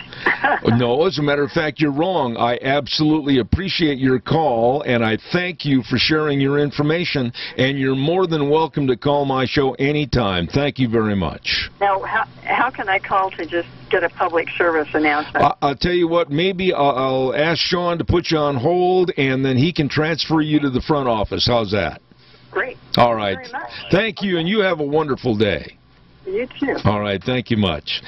That lady said she used to work outside, and no, she's not going to wear a mask. You know, I honestly believe that if the Democrats have their power, and some of these politicians that we've heard and read about and seen on the news and listened to on the radio the last couple of weeks, like some of the Wisconsin politicians and the city council woman from Nashville, Tennessee, saying that if you don't wear a mask and we catch you, we want you arrested for attempted murder? This is insanity. I've got time for another call or two. Give me a jingle on the landline. While I'm waiting for your call, I'm going to tell everybody about some of the great merchants that want you to attend the Cassia County Fair and Rodeo, like Butte Irrigation at 116 South, 600 West, Highway 27 in Paul, and also right there on Red Cap Corner north of Kimberly. Oh my, when you need parts or service, don't you forget Butte Irrigation. And fall is the time to put in those new Zematic pivots, and they will get you wet at Butte Irrigation. Mountain Transmissions, 1146 East Main in Burley with Rick. I'm telling you what, when you put the car in drive and you back through the back end of the garage, you'll know you got a transmission problem. Well, take it into Mountain Transmissions. They've got over 30 years of service to the industry. Mountain Transmissions. And last but not least, AMI at 719 Overland in Burley. I love this. Look for the big 28-foot wrench over their door, and you'll go nuts over their bolts. Absolutely good folks, always supporting community projects, including the Cassia County Fair. Thank you very much to all of these merchants. Well, guess who just walked in the door? And it takes a while because all of his entourage, we have to find special seating for them, and then they have to roll up the red carpet, and he's not wearing a mask either this morning. Is that a mask around your neck? Is it? No, that's your shirt. And my headsets. Put my headsets over your mouth, would you? Dr. History is going to be up in just a matter of minutes, so don't forget that. We have another good word we're going to put in before we go to the top of the hour, and I want to acknowledge the fact our friends over at Lee's Furniture, Floors, and More. My, Jeff and the rest of the crew. Jeff was on the program last week, and we talked about all the different furniture, all the chairs and the recliners and the tables and the dining room sets, everything, along with the special sale they've got on right now with the Simmons Beauty Rest mattresses. Oh, if you're having a hard time sleeping, they've got the answer for you at Lee's Furniture, Floors, and More at 459 Overland in Burley. All your carpet, all your flooring, everything, and your window coverings right now are 40% off at Lee's Furniture, Floors, and More, 459 Overland in Burley. We're going to take a little break right now and get ready for, and boy, it takes a lot of getting ready for, Dr. History coming up after the news from CBS. Sean, it's all yours. Oh, here we go. Hour number 3, Zebeth Ranch on a Tuesday. Thank you for tuning in. Brought to you by our major sponsor, your Magic Valley Les Schwab Tire Centers, all 7 locations, serving you with a very safe, clean environment and the best in tires. And also our friends at Burley Physical Therapy and Rehabilitation at 1263 Bennett Avenue, Suite 2 in Burley, helping you get back to being you.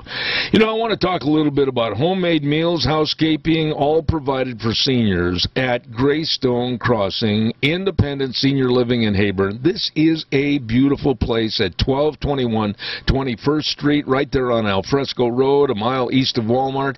I urge the seniors, please, if you're listening to me right now, pick up the phone and call 650-4979. I'll repeat it again, 650-4979. Matt and Kelly Wiggins would be more than happy to show you around this beautiful facility for senior living, Greystone Crossing. Give them a call today, 650-4979. Also, quickly, I want to remind you about 7K Metals. Absolutely, with the silver purchases, a great way for yourself to build your financial security and future, and also in the future, a valued treasure for your loved ones. Wow, it's so easy to create your own security bank through silver purchases that come right to your home. Don't forget Lon Hardy at 312-8699 or Sharon at 430-3259. You tell them I told you to call. They can help you learn more about silver purchases with 7K Metals. You do that today. Real quick reminder, the Cache County Fair and Rodeo is in full swing. What have they got cooking for the rest of today? I've got to get my list here, and unfortunately, I lost my list. Anyway, I know they've got all kinds of judging going on today, and tonight they'll have edition number 2 of the Moto Rodeo. Don't you forget that. And tomorrow at 10:30, the great big huge parade for the Cache County Fair and Rodeo. You don't want to miss it. Thursday, Friday, and Saturday, PRCA rodeo action. Wonderful, wonderful rodeo, and believe me, the pari-mutuel horse races Friday and Saturday at 1 o'clock. Don't miss it. Your Cache County Fair and Rodeo. With us in the studio right now is the man, and that's Dr. History. Good morning. Good morning, Zeb. How are you, buddy? I'm doing good. Doing good. Looking forward to going to the rodeo this week. And are you going to perhaps get me a maple bar and have it all wrapped up and stick it in the refrigerator so I can have it the following Tuesday? I've heard a terrible rumor that there are going to be no maple bars this year. Are you kidding? No. I've got a note that says they do. Oh, do they? Yeah. Well, okay. Well, that came from Ryan Samples himself. All right. Well, okay. We're good to go then. All right. Yeah. Yep. So today, Zeb, we are going to talk about, the subject is called the Jackass Mail. Okay, the Jackass Did you Mail. open up a large subject to talk about? Okay, yeah. Go ahead. So, a San Antonio and San Diego mail line, it was called the Jackass Mail, and there was an ad that stated this, because a lot of times, you know, they had passengers and mail, obviously, on the same stagecoach. Yeah. So here's what the ad said. Passengers and express matter forwarded in new keep in mind, new coaches drawn by 6 mules over the entire length of our line, except the Colorado Desert of 100 miles, which we cross on muleback. Passengers guaranteed in their tickets to ride in coaches, excepting the 100 miles as stated above. Wait a minute. You're on a stagecoach. Right. And then all of a sudden you reach this point. You get on a and they mule. say you get out of the stagecoach and you ride a mule. And, well, don't worry about it. You've only got to ride that mule for 100 miles. 100 miles, you know, that's easy enough, right? And you know how good the saddles were back then. So comfortable. Yeah. You know. Holy moly. Yeah.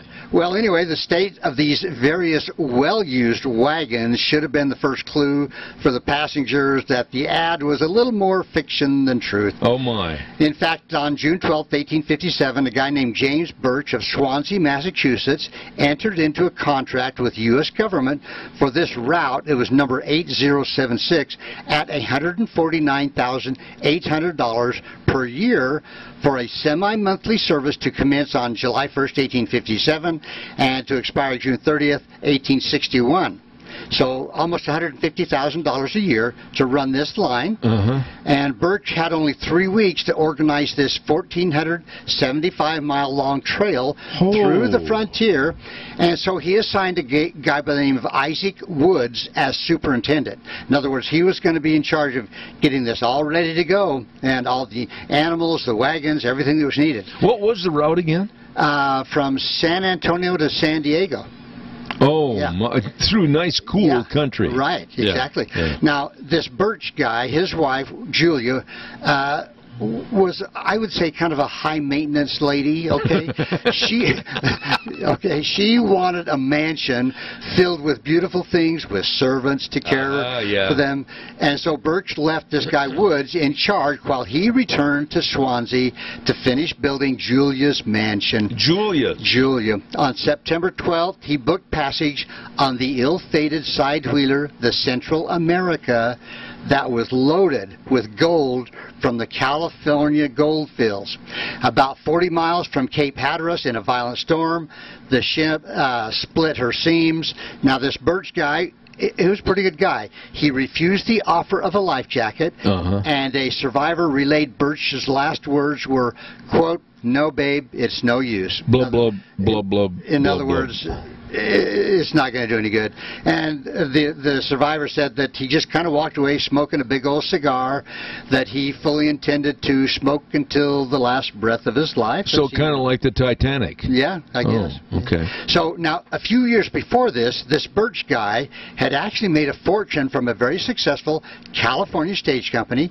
He knew enough to use Concord stages, as they were known to be the best for, you know, the rough roads of the frontier. Yeah. And for his San Antonio and San Diego mail line, he ordered 6 passenger wagons from Abbott Company, the Concord, back in New Hampshire, where they were made. Well, the passengers and the mail were to be transported on these well-constructed stages, but that didn't quite turn out like they planned. Tell me more. Okay. Now, as soon as his wife Julia received word of his death, she sold all interest in the line to her half-brother, a guy named Kelton. And I don't know if that refers to like the Kelton place about over there in Utah. Yeah, the Kelton Trail and everything. Yeah, I don't know.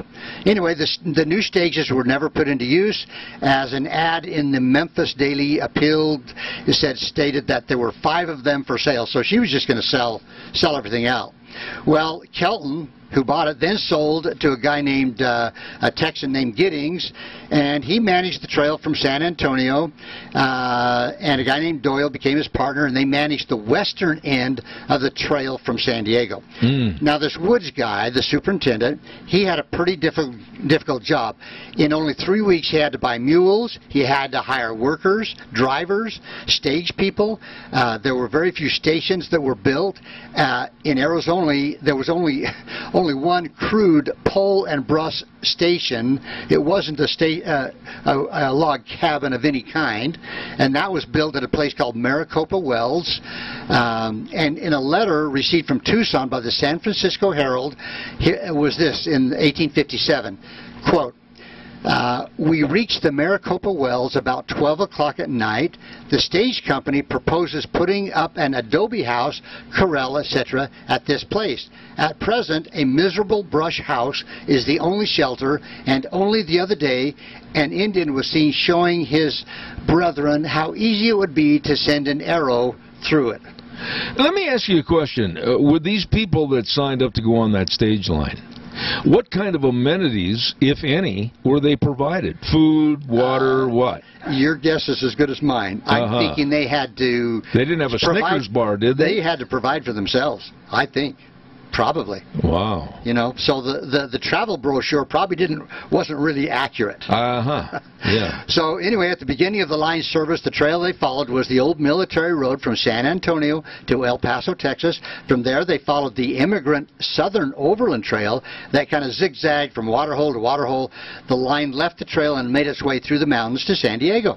Now, although the mail was sometimes carried by wagon, they required required contract delivery time of 30 days was mostly accomplished by frontier know-how, utilizing riders on muleback, familiar with the dangers of the frontier, and some of these guys so I think they took the mail ahead of the stage to make sure they got it there on time.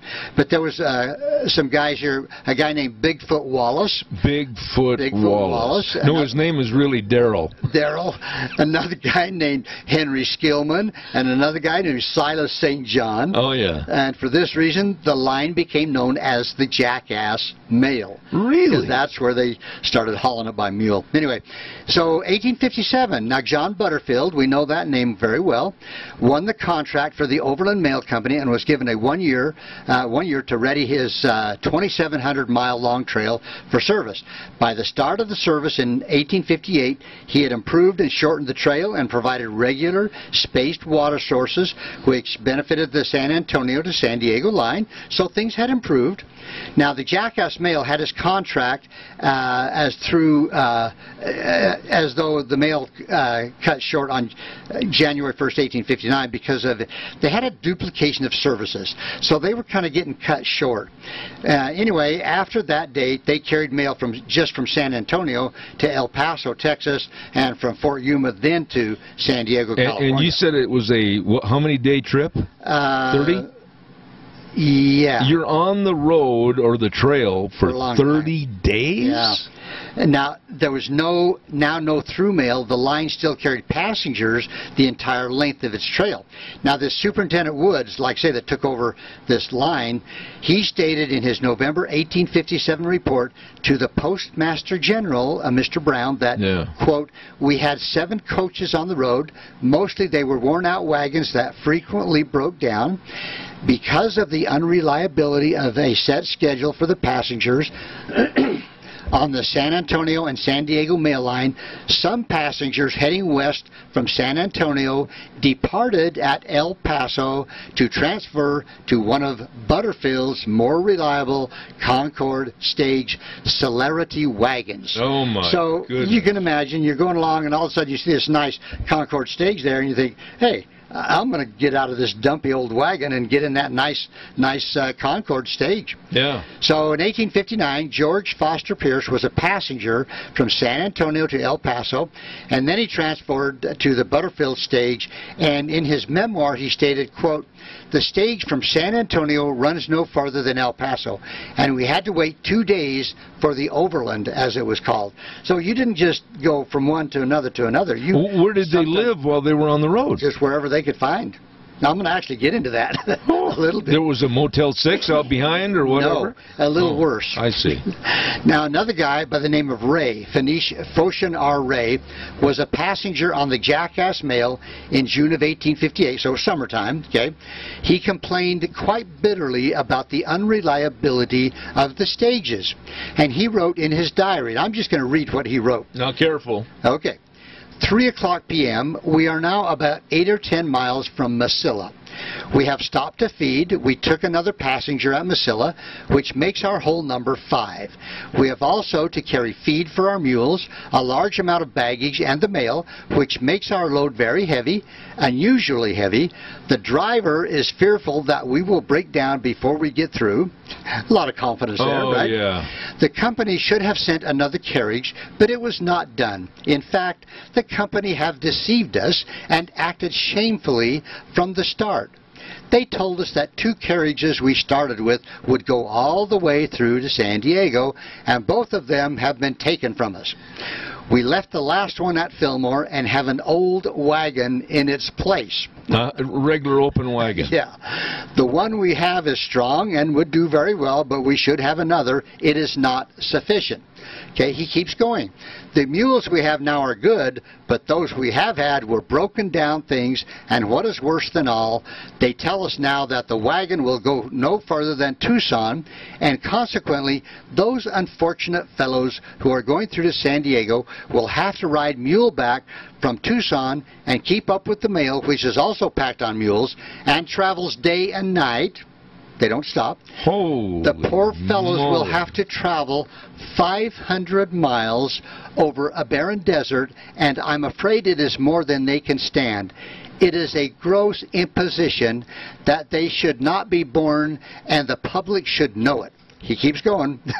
They paid their money with full understanding that they were to be taken through in an ambulance. And that's what they called some of the coaches. Yeah, ambulatory wagon, etc. Yeah. The men employed along the line are fine fellows, and of course they are not responsible for this. No. This is an important route, and will be much traveled, and the government should see that it is properly managed. You know, I can't even imagine. Now think about this for a minute, Ken.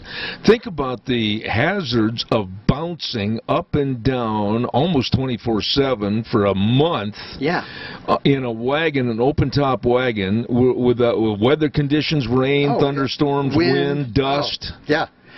Well, oh boy, that's traveling first class. So this guy, Foshin Ray, he continues on. He says this: the mail company do not run their stages farther than here, and those who paid their passage through this must ride over a sandy waste on muleback and furnish the mules themselves.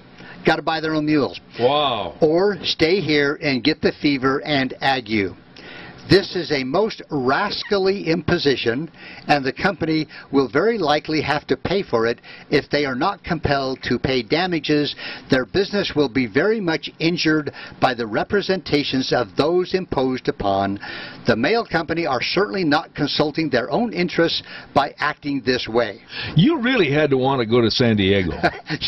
Yeah, you really had to. Holy now, you know, I like this because there's some quotes from people's journals. Yeah. Now, here's another guy. His name, he was a correspondent. His name is Huning, and he wrote about the unreliable schedule in the Sacramento Daily Union.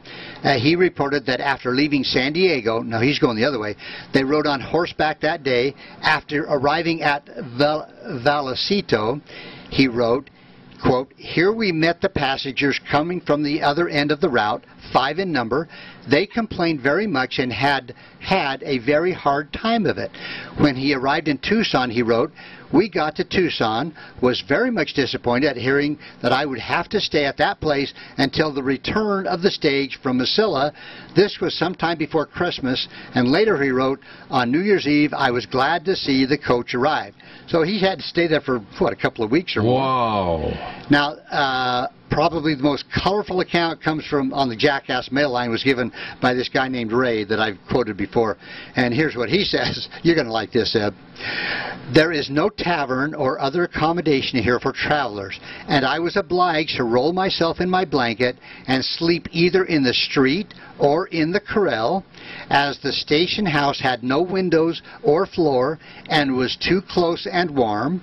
The corral is where they keep the horses and mules, but I slept very comfortably as the ground was made soft by manure. Yeah, I totally... Now, I've camped out a lot of times, Ed, but I've never found it necessary. Oh. So he keeps You know, going. can you imagine the smell of those people? You know, but by then, you know, you probably did smell much better than the horses or the mules. Oh, my But goodness. anyway... That's not traveling. No, because the passengers didn't know if they would travel by muleback or stage, or if they would arrive at their destination on a set time schedule. This added to the difficulty of sleeping and eating along the trail. And they paid for this. Yeah, and meant their memory of the journey would stay with them for the rest of their lives. Oh, yeah. If they survived. What did it cost again? I didn't see where it had cost. But let me just point out, folks, that there's another story that I did on November 19th, 2013. Okay? The fastest stage run in history. Now, this was John Butterfield, or Ben Holiday. Mm-hmm. Yeah, Ben Holiday. He had 6,000 horses and 200 Concord stages to maintain the mail and the passenger service over 3,000 miles, and he had to make the fastest run from San Francisco to Kansas in order to keep that contract. So he had his best horses and stages lined up, and he was the only rider, and he had the best drivers, and he sometimes drove himself. So he rode alone, he helped drive the stage, and in 12 days and 2 hours non-stop, he beat his record by 5 days better than any previous stage run. Wow. And that was in 1865, 1865. You know, you mentioned the years, 1850s, 1860s, and the Apache uprisings in the Southwest were going on. What was the attack by the Indians on these wagons? Well, we know they were attacked, and you know, people were killed, and you know, I've talked about some of that before, and you know, yeah, there was definitely some bad things that happened along the trail. So, in other words, the gist of what you're telling us this morning, back in 1850s and 60s, travel to see Grandma wasn't the best. No, and this guy received almost $150,000 per year for running this, but yet you got to consider. Okay, he had to buy the mules, the wagons, and obviously he went to your local used wagon used dealer. Jackass store or something. And probably some of the used Jackass dealers there, and maybe they weren't all exactly honest in telling about this nice mule that was only ridden to church by a little old lady once a week or something. You know, things were tough. They were. You know, think about the drivers. Oh my goodness. You know, going. You know, sometimes they would get to the next station after going maybe 12 hours, and they wouldn't be a driver there. They'd have to go another maybe 12 hours before they. So, and that's well, think about the livestock. Maybe there wasn't any livestock at the next station. Right, and so they had to push those mules even farther. But you ought to do another story on that. Well, it's kind of fun. You know, I've talked before about the different wagons, the different stagecoaches, and how some of them really were pretty nice. They literally, the travelers would have been better off basically doing it on their own. Well, even on horseback. Yeah. You know, just a good horse. And they could have stopped when they wanted to. They could have had bathroom breaks when they wanted to. Well, and you know, if it were me, I would be on a horse with a couple of pack horses. Yep. With the gear, you know. What you needed. Oh, yeah. So, but, you know, they say that mules were better than horses, and oxen were better than mules as far as wagons. Yeah, but not time-wise. No, they were much slower. Yeah. Yep. That's a good story this morning. Thank you, Dr. History. Appreciate it, and we will see you next Tuesday. I will be here. All right. Ladies and gentlemen, nobody does it better than Dr. History, and we're blessed to have him on our show. Quickly, I want to tell you some of the merchants before Dr. History leaves. I want to mention Mountain Transmission, and they invite you to the Cache County Fair and Rodeo. Don't forget Rick. You call him at 678-9110. Free towing within 50 miles, free diagnostic, and free estimates on your transmission. They know transmissions with 30 years of service. Mountain Transmissions. Kelly's Bearings, 1407 East Main in Burley. Don't you sit idle waiting for a part to come in. Kelly's Bearing Supply, they've got everything on hand to keep you going and not wasting your time.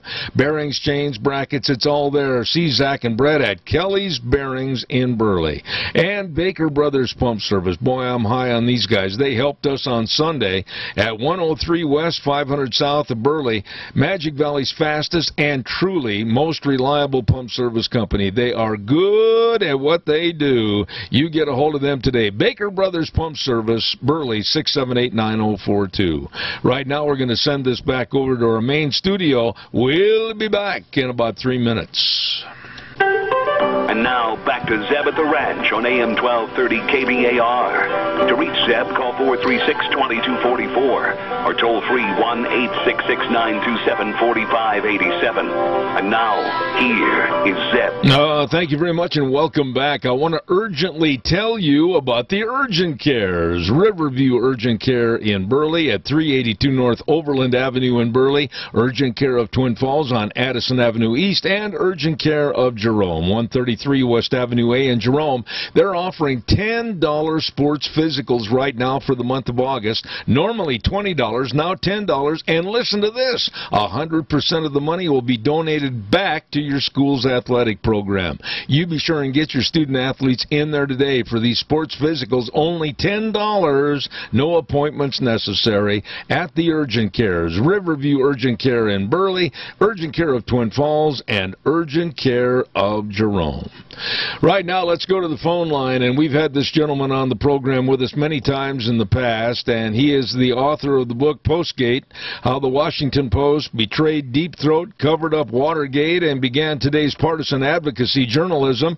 Also has been a former assistant U.S. attorney in Northern California. The list of accolades go on and on. John O'Connor, how are you? Zeb, how the heck are you? I'm mad, John. I really am mad, and I'm not going to change my attitude.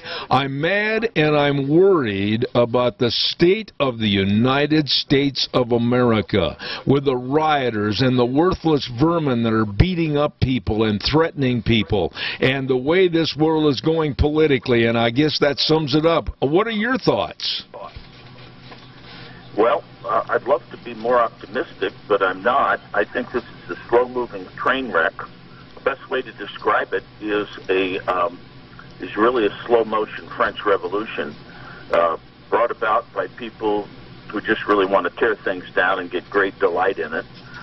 There's no real plan or scheme there that is worthwhile other than it's very negative. It involves a cancel culture. It's completely against our notions of free speech and exchange of ideas, so it's very repressive in the speech concept. Anyone who disagrees with the other side just gets shouted down, or worse, gets beat up, or gets ignored.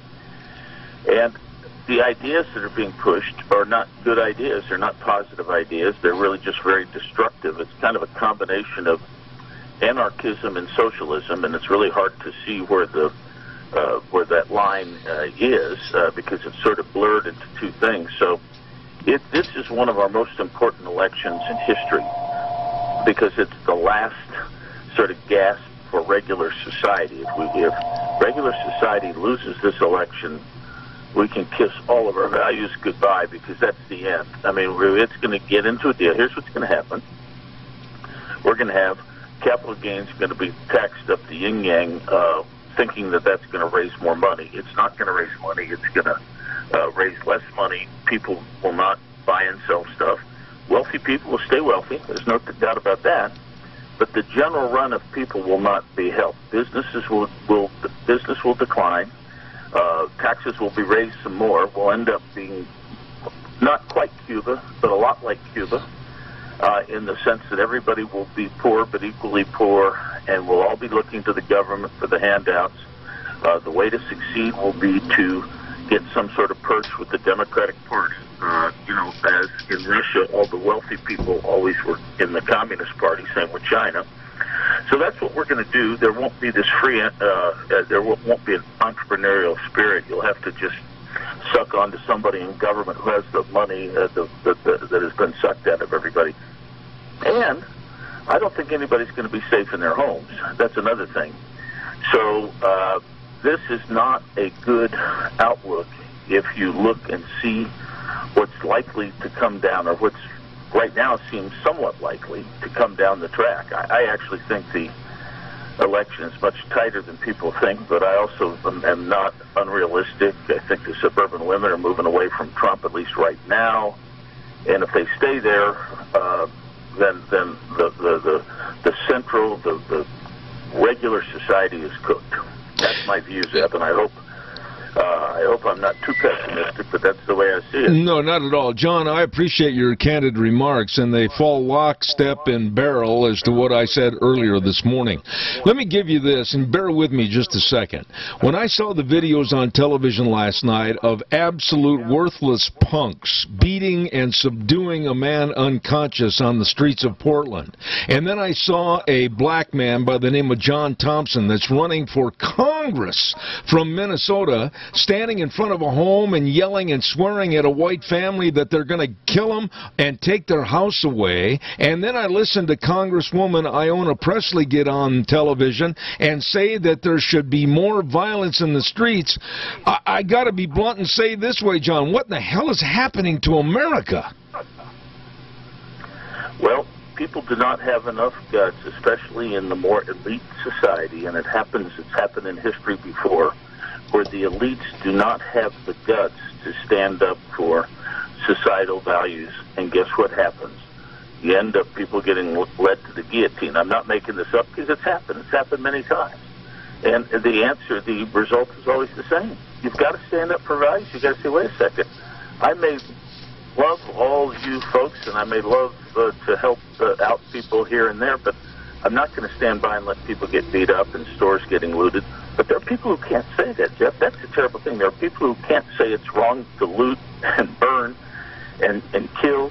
Think about how many people have been killed, how many black people have been killed in the wake of George Floyd, because of George Floyd. Does that make sense? No, it doesn't make sense, but that's what's happened. Well, yeah, but let's go a step further on this. I mean, for these groups of black anarchists, and they were, I saw it on television, I'm not making it up, stand there and yell and scream at a family saying, we want your house, we want your house, we're going to take your house, and you better sign a pledge that you're going to pledge allegiance to Black Lives Matter. This is insane. I've never seen anything like this. Well, that's right. That's right. And that's what happens. If you are not part of the revolution, you're against it and people will get you. It's happened in Mao's Cultural Revolution. It happened, like I say, the French Revolution. Go back. It happened in the Marxist, the Bolshevik Revolution. It's the same thing. You have to swear allegiance to the revolution. And, of course, that buys you. That just buys you a little time before they come and get you. You know, John, one of the things that bothers me, and you alluded to it a moment ago, is that we're going to have to be in our homes and literally protect our homes and our families. And gun sales during all this mess and duress have skyrocketed. I talked to a good friend of mine that's a sporting goods owner, and he said he's out. He can't hardly get any more, and he doesn't have any more ammunition. What does that tell you about the assault on the Second Amendment, and also a story about the National Rifle Association? Well, first of all, it shows you that people are afraid. And it also shows you that people are not confident that the police forces will protect them, and with good reason. So that's what's scary, is that it is a mark. You want to mark, the breakdown of society, the physical breakdown, the radical breakdown. It's gun sales. That's all you need to measure. If everybody were happy and felt safe in their home, you'd find this more steady market for guns. But now it's just going through the roof. What about the possible demise of the NRA, the National Rifle Association? I know that there have been some people, especially this Letitia James, that absolutely is going after Wayne LaPierre and the NRA. Give us your thoughts on that. Well, I hope she's unsuccessful. I do think there needs to be reform, but the problem is she's not there trying to reform this. That'd be an easy mark. And I think the management would understand that they can't live like kings. Now, having said that, it's a heck of an organization, and they're very effective, and that's why Letitia is coming after them. And I'll tell you this, here's her mistake. I think she's made it too clear that she's trying to destroy them as opposed to reform them. And so a countersuit, I think they've already sued her, but if they haven't, one is in the offing.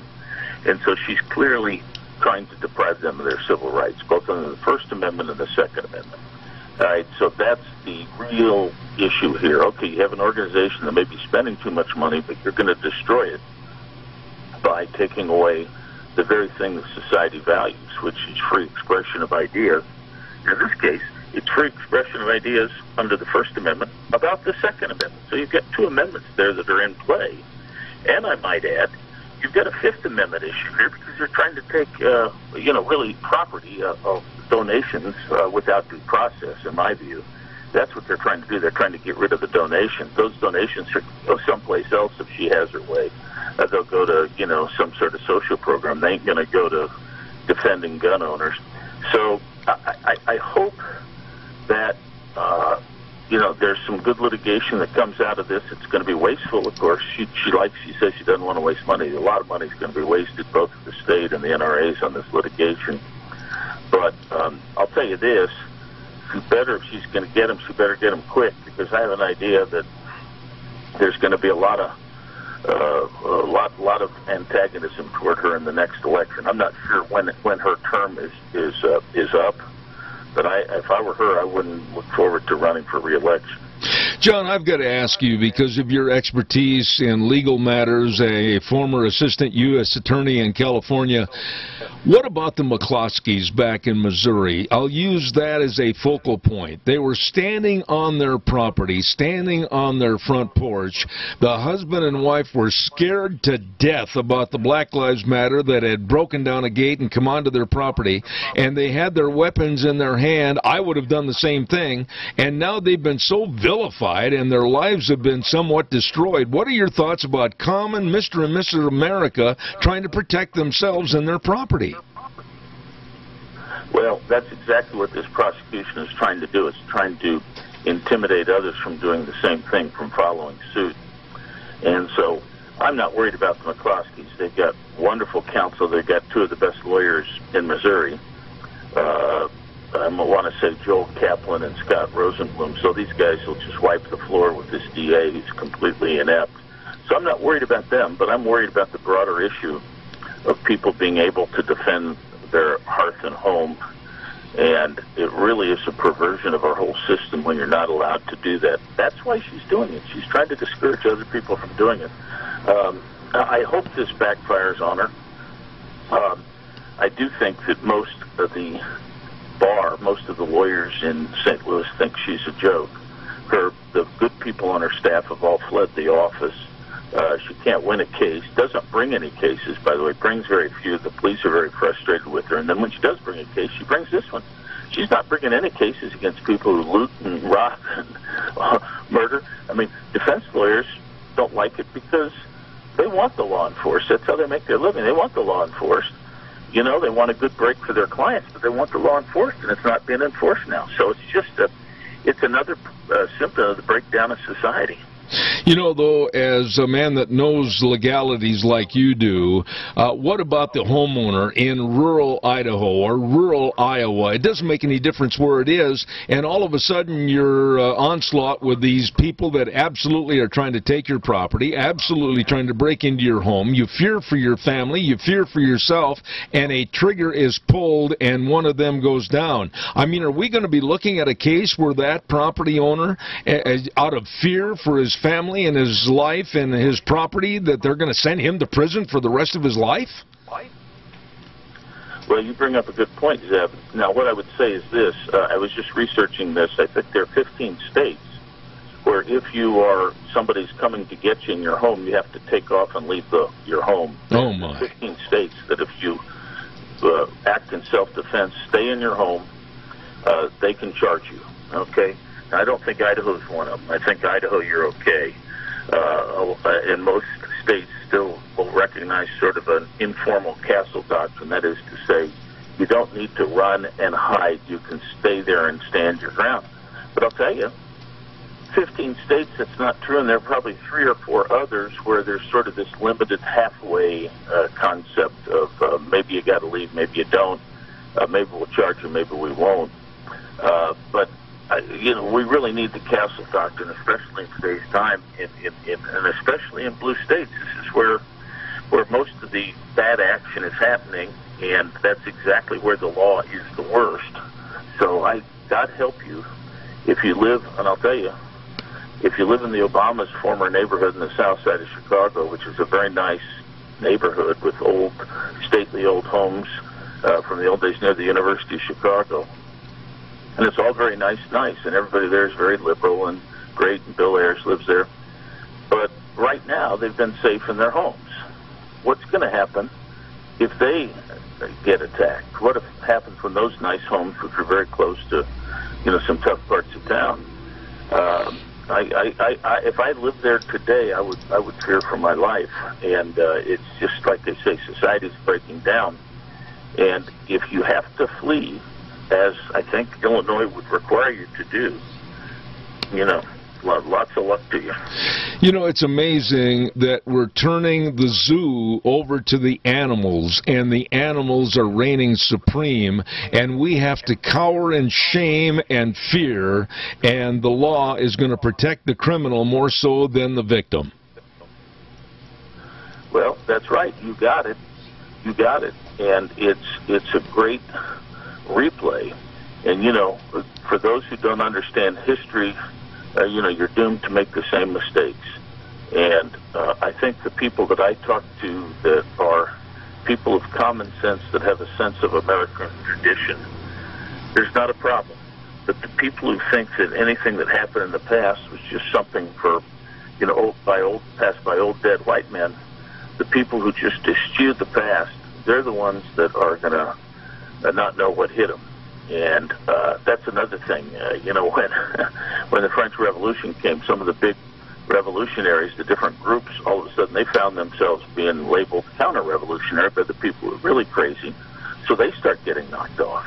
And it's not like you're safe. It's not like you're safe when this stuff happens. You can't. And if you say, "Gee, I'm going to join the revolution here. I'm going to be one of them," well, they won't kill me then, will they? Well, watch out. Yeah. Watch out. History has told you what's going to happen. John, I absolutely enjoy having you on the program because you're a straight shooter, and I want to ask you quickly, how's the book Postgate going? Great success, I hope? Well, it's doing pretty well. And, what you find is that in every place where I get to talk about the book, people love it.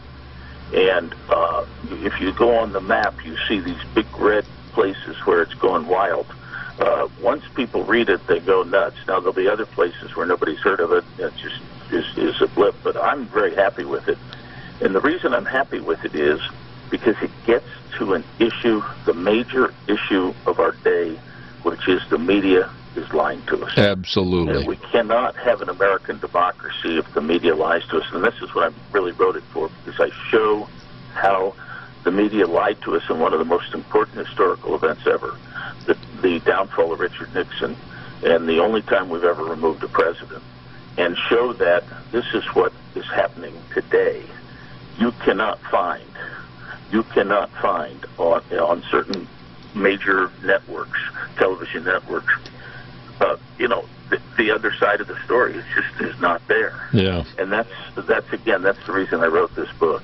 So I think it's very important for us to be armed.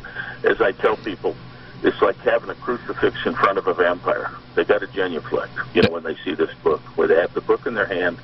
Nobody can say that investigative journalists are telling us the truth. Absolutely. John, you're a welcome guest on this show anytime. John O'Connor, Postgate is the name of the book, how the Washington Post betrayed Deep Throat, covered up Watergate, and began today's partisan advocacy journalism. I got to run. I'm late, but John O'Connor, God bless you, and come back soon. Zeb, let's do it again. All right, my friend. Thank you. Thank you. God bless. Thank you much. Really enjoy having him on the program. And right now, I've also got to tell you about the great food at Edith's Cafe. You know what? All this week, they've got a trailer concession at the fair, at the Cassia County Fair. That's right.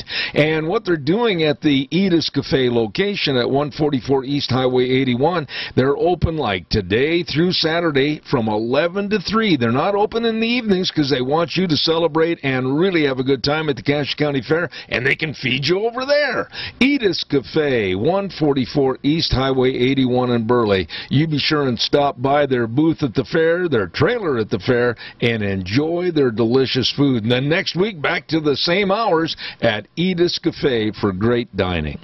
Weather forecast right now brought to you by our friends at Scarro's Meats. Don Scarrow and the crew, oh my, they're located at 331 North Road, Jerome. Telephone number to call, 324-7657. Or you can go to their website, scarrowsmeats.com. Check out all the delicious meats for you for any occasion. Oh my goodness, they've got everything from all the bratwurst to the marinated pork ribs to the tri-tips to the different flavors of bacon and sausage. Oh my goodness, you're going to love Scarro's Meats over in Jerome.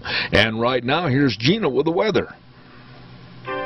Make sure your AC is in proper working order because we're going to be in a heat advisory at least through tomorrow night. Here's a look at your weather forecast. Mostly sunny skies for today, and it's going to be hot. We are expecting a high of 97 and not really any sort of a breeze to speak of. Tonight, partly cloudy skies with a low of 65. Tomorrow, we do have a 20% chance of showers and thunderstorms in the afternoon. Some of these storms could produce gusty winds, mostly sunny skies. We are expecting a high of 95 for tomorrow night. Partly cloudy skies, low of 62.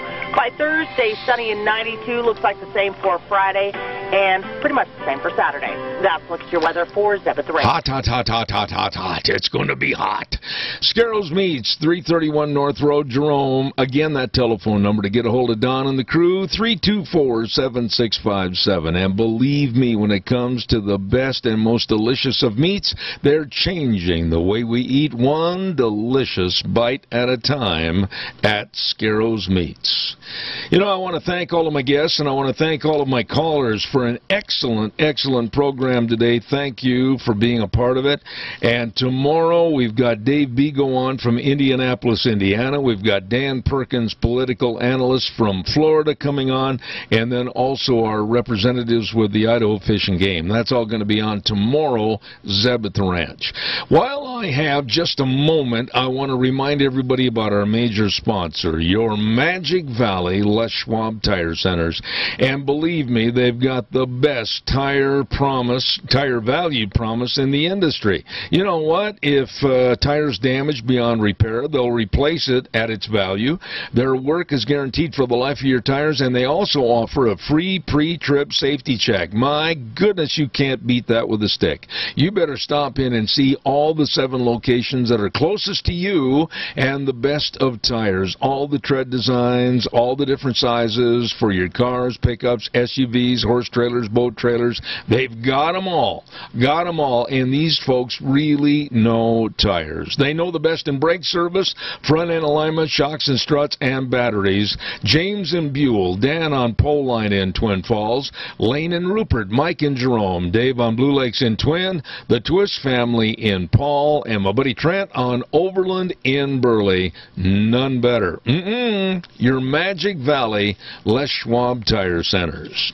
That's going to wrap it up and put it back for today. I urge you to stay aware, stay in the know, follow what's going on, and I'm going to say it every day from now on. Be sure and go vote in November, and please vote for America and what's good for America. And quite frankly and bluntly, it's certainly not going to be the Democratic Party. I urge you to support Trump and his administration and the Republican Party coming up in November. We cannot stand to have the demise of our country through Biden and Harris. We'll see you tomorrow morning at 8:06, Zeb at the Ranch, where we always say the way things were are the way things ought to be. And the 4 words that mean the most, in God we trust. See you tomorrow morning at 8:06.